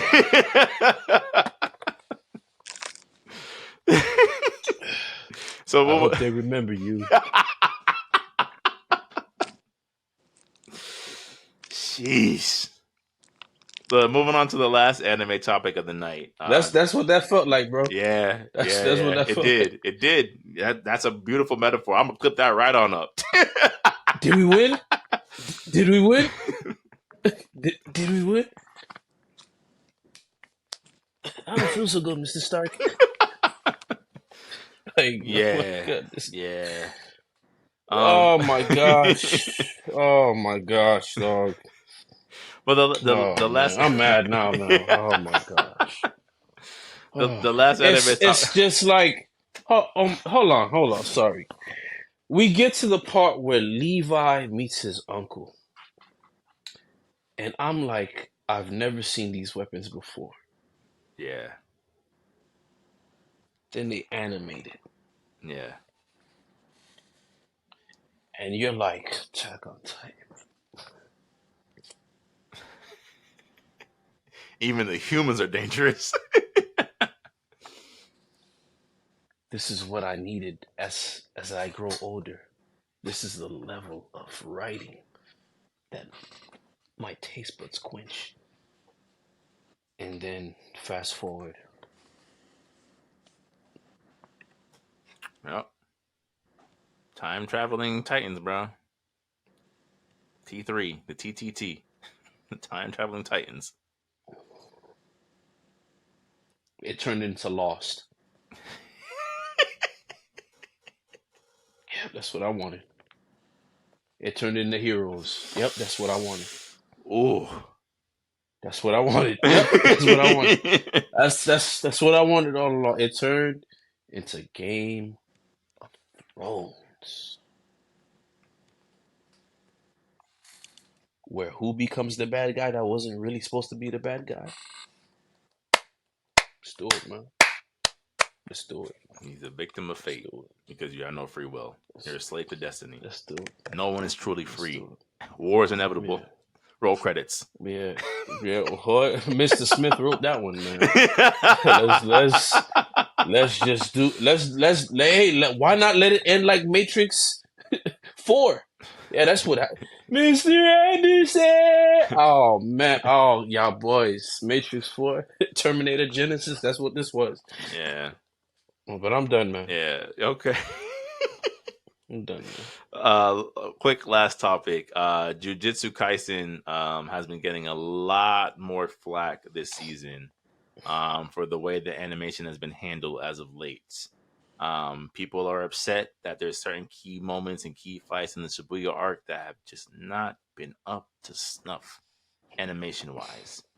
And it's interesting as seasoned anime watcher like myself and like how you guys are of like, it's interesting to see you guys complain about these seasonal animes with quote unquote substandard animation production when we have lived through the Namek saga of Dragon Ball Z, when we have lived through some questionable animation decisions during Bleach, when we have lived through basically anything in Shippuden that wasn't Naruto based as a fight, and you want to talk about bad animation in key moments. Oh, my pain is greater than yours. Let's not forget that one. Even earlier than that, the first couple episodes of Shippuden. Do you remember that first guy Kasami fight? Stick figures on the panel. Aye. Yeah. But I bring this up because I do think it's. Do you guys feel like there's some legitimate complaints to how some of these seasonal animes are being kind of dissected. There was I did see something similar with certain episodes of the Thousand Year Blood War arc with Bleach, where it's like, oh, why wasn't this animated better? Yada yada yada. Do you think anime watchers as a whole are just getting a little bit too entitled, maybe spoiled? Because again, we've seen the One Piece Wano arc where there really hasn't been a bad episode technically. The entire, for episodes on episodes on episodes, and just the general standard of cinematography of anime has risen. I mean, Demon Slayer, boy, one thing they'll do, they'll give you a mid arc and give you a top tier animation. Like 3D angles and everything, top tier renders. So when you see things like this with Jujutsu Kaisen, and it's just like, oh, why is this looking, why is this freeze frame looking like Dragon Ball Super Episode 5? And Goku fought Beerus. Do you think that there's warrant to that critique, or are we a little bit too, again, entitled as anime fans? I mean, it's seasonal, unless that team is working, and it's Mappa, right? Mm-hmm. Wow. Okay. Well, Mappa's definitely doing a little too much, Way too much. way too much, man. And I don't know if they were, and then Mappa's not doing Attack on Titan, right? They did Attack on Titan. They did Attack on, yeah. So that's where that went. That's where that went, guys. That's where all that energy went. Yeah, that one Levi shot y'all been clipping up. That's where that Jujutsu Kaisen dropped the ball. Yeah, that's what that was. Yep. That animator was probably doing 80 hours. I mean, it's not funny, but the funny is the irony of, like, you're right. He probably was. He's doing 80 hours.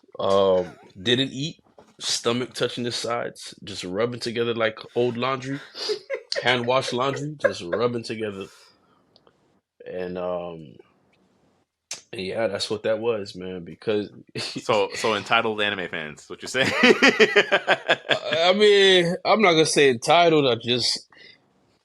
You have to. I would prolong the Shibuya arc. I wasn't missing Jujutsu Kaisen like that. I wasn't losing my mind. That's just me. I think they would have been okay, and it would have been better. They would have made more of an impact because the Shibuya arc is strong enough to bring people back, since it's what I hear all the time, all over the internet. You think Berserk fans are not gonna wait for an anime well done with the treatment of a Vinland Saga or an Attack on Titan? They'll wait peacefully. Okay? You think after seeing Pokemon Generations that if they said they're gonna take every animation and storyline from now on is gonna be presented like the Pokemon Generation, you think I'm not gonna wait for that? That was some phenomenal storytelling. You think after watching Pluto's storytelling, the way that junk was told, I'm not gonna wait? The animation, the way the build up, I'm like, man, I'm really an adult now, man, because this thing is moving slow, but I love it. It's like I'm watching a very nice painting. Characters are developed well. The animation is done so well that it's like the movement alone is speaking for itself. It's eye-pleasing. And then when they finally reveal the big baddie, you're like, yo, I'm terrified of this guy named Pluto. How is Astro Boy gonna do anything?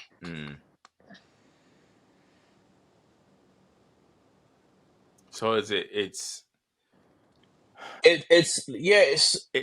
I guess this is it like, it's just like maybe like the cracks of the animation industry in that aspect of like overworking mixed with deadlines. Yeah, it's overworking.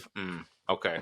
Take your time. If it's gonna be something like Jujutsu Kaisen, there's no way. When we spoke about and I really felt that this hurt the anime big time, was when we saw Myro's fight. That was one of the best moments reading the manga. Or we go back to One Punch Man season 2, how they animated Garo's fights. Take your time. That was yeah, man, that was a and the reason why it's so painful is because when we look at Demon Slayer does the emotions and the presentations of what we expected these fights to look like. Mm-hmm. Mm-hmm. Even though when you So break it down, the formula of every fight is exactly the same. Tanjiro breathes a little bit exactly the differently same. and has a flashback Sandro B's a little of a different different. deceased member of his family. Yeah, he go Avatar state. You know what I'm saying? He goes to the Avatar state, pull back that lineage breathing. But And the you way the saying he music wakes up from hits, the way you're like, the way the yo, music hits. Yeah, right. You know what I'm saying? Like, oh man. just the right amount of slowdown. The sound Hashira is flying through buildings. You're like, his human body can't keep up with this, but this looks amazing. Oh, his eye got Yeah, slashed. Oh, Tanjiro got gouged in yeah. the mouth. But I am so invested. Human lungs cannot keep up with this, but I am so invested. Dog, like 1000%, man. And then you know what I'm saying? So that's my thing. Like, yo, if this is your Shibuya arc, you can't afford to make this not look like One Piece, man. Mm, Especially if this season's gonna end fast. If you know this series is not a long series right, by any forms of definition, so right. why are you doing this? Like, take your time. Mm. I think people would have gladly waited, man, versus getting this. Now you get the backlash that you don't want. And this man was like, "Yeah, guys, it's not my fault. Doing 80 hours a week, guys. Yeah, Yo, he was those hurt. rice balls can only do He so was much." hurt. He was hurt. He was like, I'll do better. That I'm like, Yeah, check on that guy because you got y'all. this man about to visit your Yoshimitsu's combo inputs, man. Come on, if y'all know what I mean. Yeah, it's I don't know. Tim, what you think? I know you haven't caught up on Jujutsu yet, but what do you think about the whole seasonal approach of if something is seasonal, should it always be top notch quality? Are the fans entitled? What is the new bar of what is allowed to be a terrible quote unquote episode or shot in a highly acclaimed budgeted series? Um, it's a mix. I do feel, there needs to be a bit of more slow burn pacing to really maximize what the audience would like desire in a sense. Like the real like some better build up. I do feel like, just like for example, like how you just said with One Piece, is like look how they've just been delivering on fight scene from the moment when Kaido one shot Luffy till now has just been like, yo, Top what tier. is this? Like, and that's why I say, yeah, man, you gotta really take your time because yes, these animes, they have the budgets for it. They Hmm. have the budgets for it. It's just, so I would say deliver right the first time and only the first time. Mm. Yeah, because you know what it makes me think of. Back to Jory's and I conversation about Stone Ocean, right? Where it's like, for as controversial and how people don't necessarily like JoJo's Bizarre Adventure Part 6, it's like what didn't help was you were getting one batch again of seasonal anime content, top tier choreography, cinematography, detail, only to go to the next part of the season, even though there was a delay, and you're just like, what is this? This looks, the character models, the pacing, the cutting of certain fights, and you're just like, I was already on the fence. Like, I'll just go watch. I Yeah, think I'm right. gonna go watch Golden Wind again. It's okay. Never mind. Oh man. When does Jotaro show up again? Yeah. That cast wasn't good, man. Like,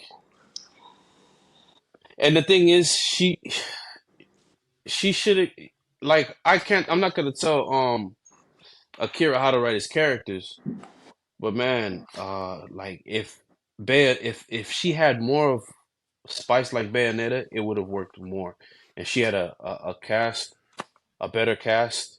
The supporting cast Because killed that season. Bayonetta, The supporting yeah, cast. this because we're going from Mista having to fight with the ice guy.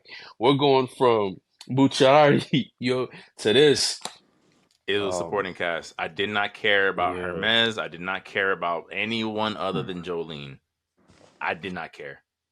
and When her miss power was cool, but it wasn't she utilized to fights like she wasn't twice. in interest. Yeah, she twice. It wasn't utilized because she fights twice. and the first one puts her in the hospital. You know, like, you know, I guess the takeaway, and we could wrap things up. I think that's the takeaway is like we are reaching a point in the anime industry where, like Tim said, it's not like the budget's not there. These are now well established companies who not And can I only be honest with you? Mhm. Can I be? You're not short of animators either. You see new I was animators that's I doing was just gonna say that. And not only that, but they're able to now hire freelancers from across the world the globe. to come get these shots done right. No more YouTube fan art. These fans are now animating on these properties. You have the budget, you have the staff. They're, you know. It's the work schedule, man. Mm-hmm. It's they're not human. And then this is my problem, and we can say that because this is my problem with anybody. This is my problem with comic book deadlines and cancellations. As far as how they handle it in Japan, um, why not give a series a year, and after this year run is done, then you cancel because some of these the cancellations happen too fast. Do you don't think that has Uh something to do with like the ADD generation though? Because you do you there. I'm not saying it's not a guarantee, right? We have seen it where people have series have taken, even comic books have taken because long extended the pauses thing and pick is it back up, but you don't you you don't run the give your risk. you don't give your artists the best foot forward because the deadlines are so outrageous. Oda is sick. Oda, this he should not be sick. His drawing style is very simple, right? But he's getting sick. The gentleman from who does Hunter x Hunter. Yeah. You got people who not even in the anime talking to me, coming to me. Hey man, I don't watch anime, but there's this anime called Hunter x Hunter. Man, that thing's the greatest thing I've ever seen. People who normally didn't watch anime. The same thing Attack on Titan was doing for everybody. They're coming to me. Kids coming to me. Hey, you watch Attack on Titan? Do you know who you know who Gon is? My students asking me questions like this, and I'm like, man, hey, you know where I could read manga, Mr. President? I'm like, no, I don't. I mean, not that. There's nothing new.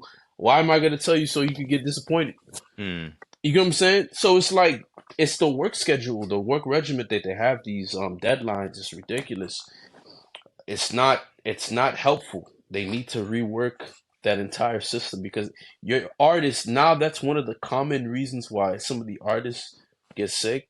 One of my favorite illustrators, the creative Berserk, mysteriously dies, goes on hiatus. It's the work schedule, man. Mm. You know, it's a, He wasn't even sick. you know, it's so funny. Them berserk scenes make some one of the most best inspirational anime scenes. Like they just be putting them Roman quotes behind there. Or life is. Oh man, yeah, it's true. It is true. And then if you hear Guts' theme song, it's nothing to what you expect it to sound like. It's actually the most harmonized, melodic. I don't even know if I'm saying that word correctly. But anyway, Mm. yeah. Word. Sound and ever, and it's like it's the work schedule, man. For these guys, you're getting the guy who is. These guys are getting sick every week. A Yeah. hiatus every week. Yeah. And Then you then got the once they fandom. retire, they never want to draw another series ever again. Toriyama wasn't Toriyama. I heard Toriyama didn't go on vacation for 10 years Yeah. They don't want to draw a series ever to the again. point he forgets characters. Yeah. I mean, and we'll wrap it up here, but I think the thing is like if from what we've seen over, especially post COVID, that manga strike is coming. Don't it's Oh coming. man. The way we've been seeing the the protests and strikes when it comes to Apple's production places in China, the way we've been seeing these clothing line companies with their production companies where they're rioting in the streets, That manga strike is coming. That animation strike, it's coming. Like you said, these deadlines, these work ethics, they're essentially inhumane. For like, Yeah. like that's just what it is. It's inhumane. These are not sensible work schedules. These people are working themselves sometimes to near death, if not death. It's like you said, as fans, people who really invest in the series, they will wait as long as it takes to get quality material.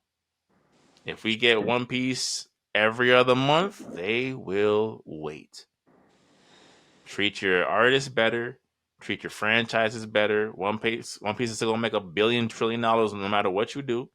You'll make One Piece Super Mario Land, and it will live on past all of us. Take your time. Yes, sir. Yeah, take your time. Take your time. But Zelda, Tears of Space, the Space Stone. Yeah.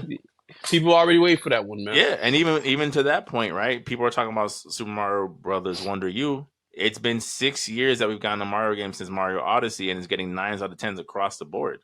People waited, and they dropped what's looking like one of the best side-scroller Marios we've ever gotten in this generation. People will wait. All because of an elephant. Well, a little bit more than just an elephant, but I know what you mean. Of just gameplay innovation. They took their time and got it right. Yep. All right, fellas, that it. Oh, that's him.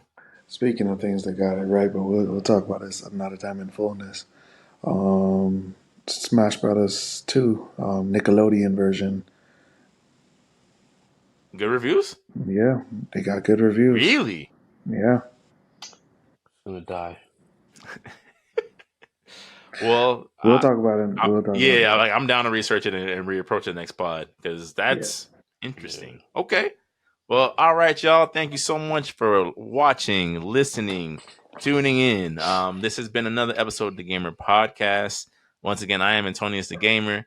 This is Super SS Rank, Mykale Smith. We are the Gamer Podcast. Thank you guys so much. Please subscribe. Guys. Till next time. Take care.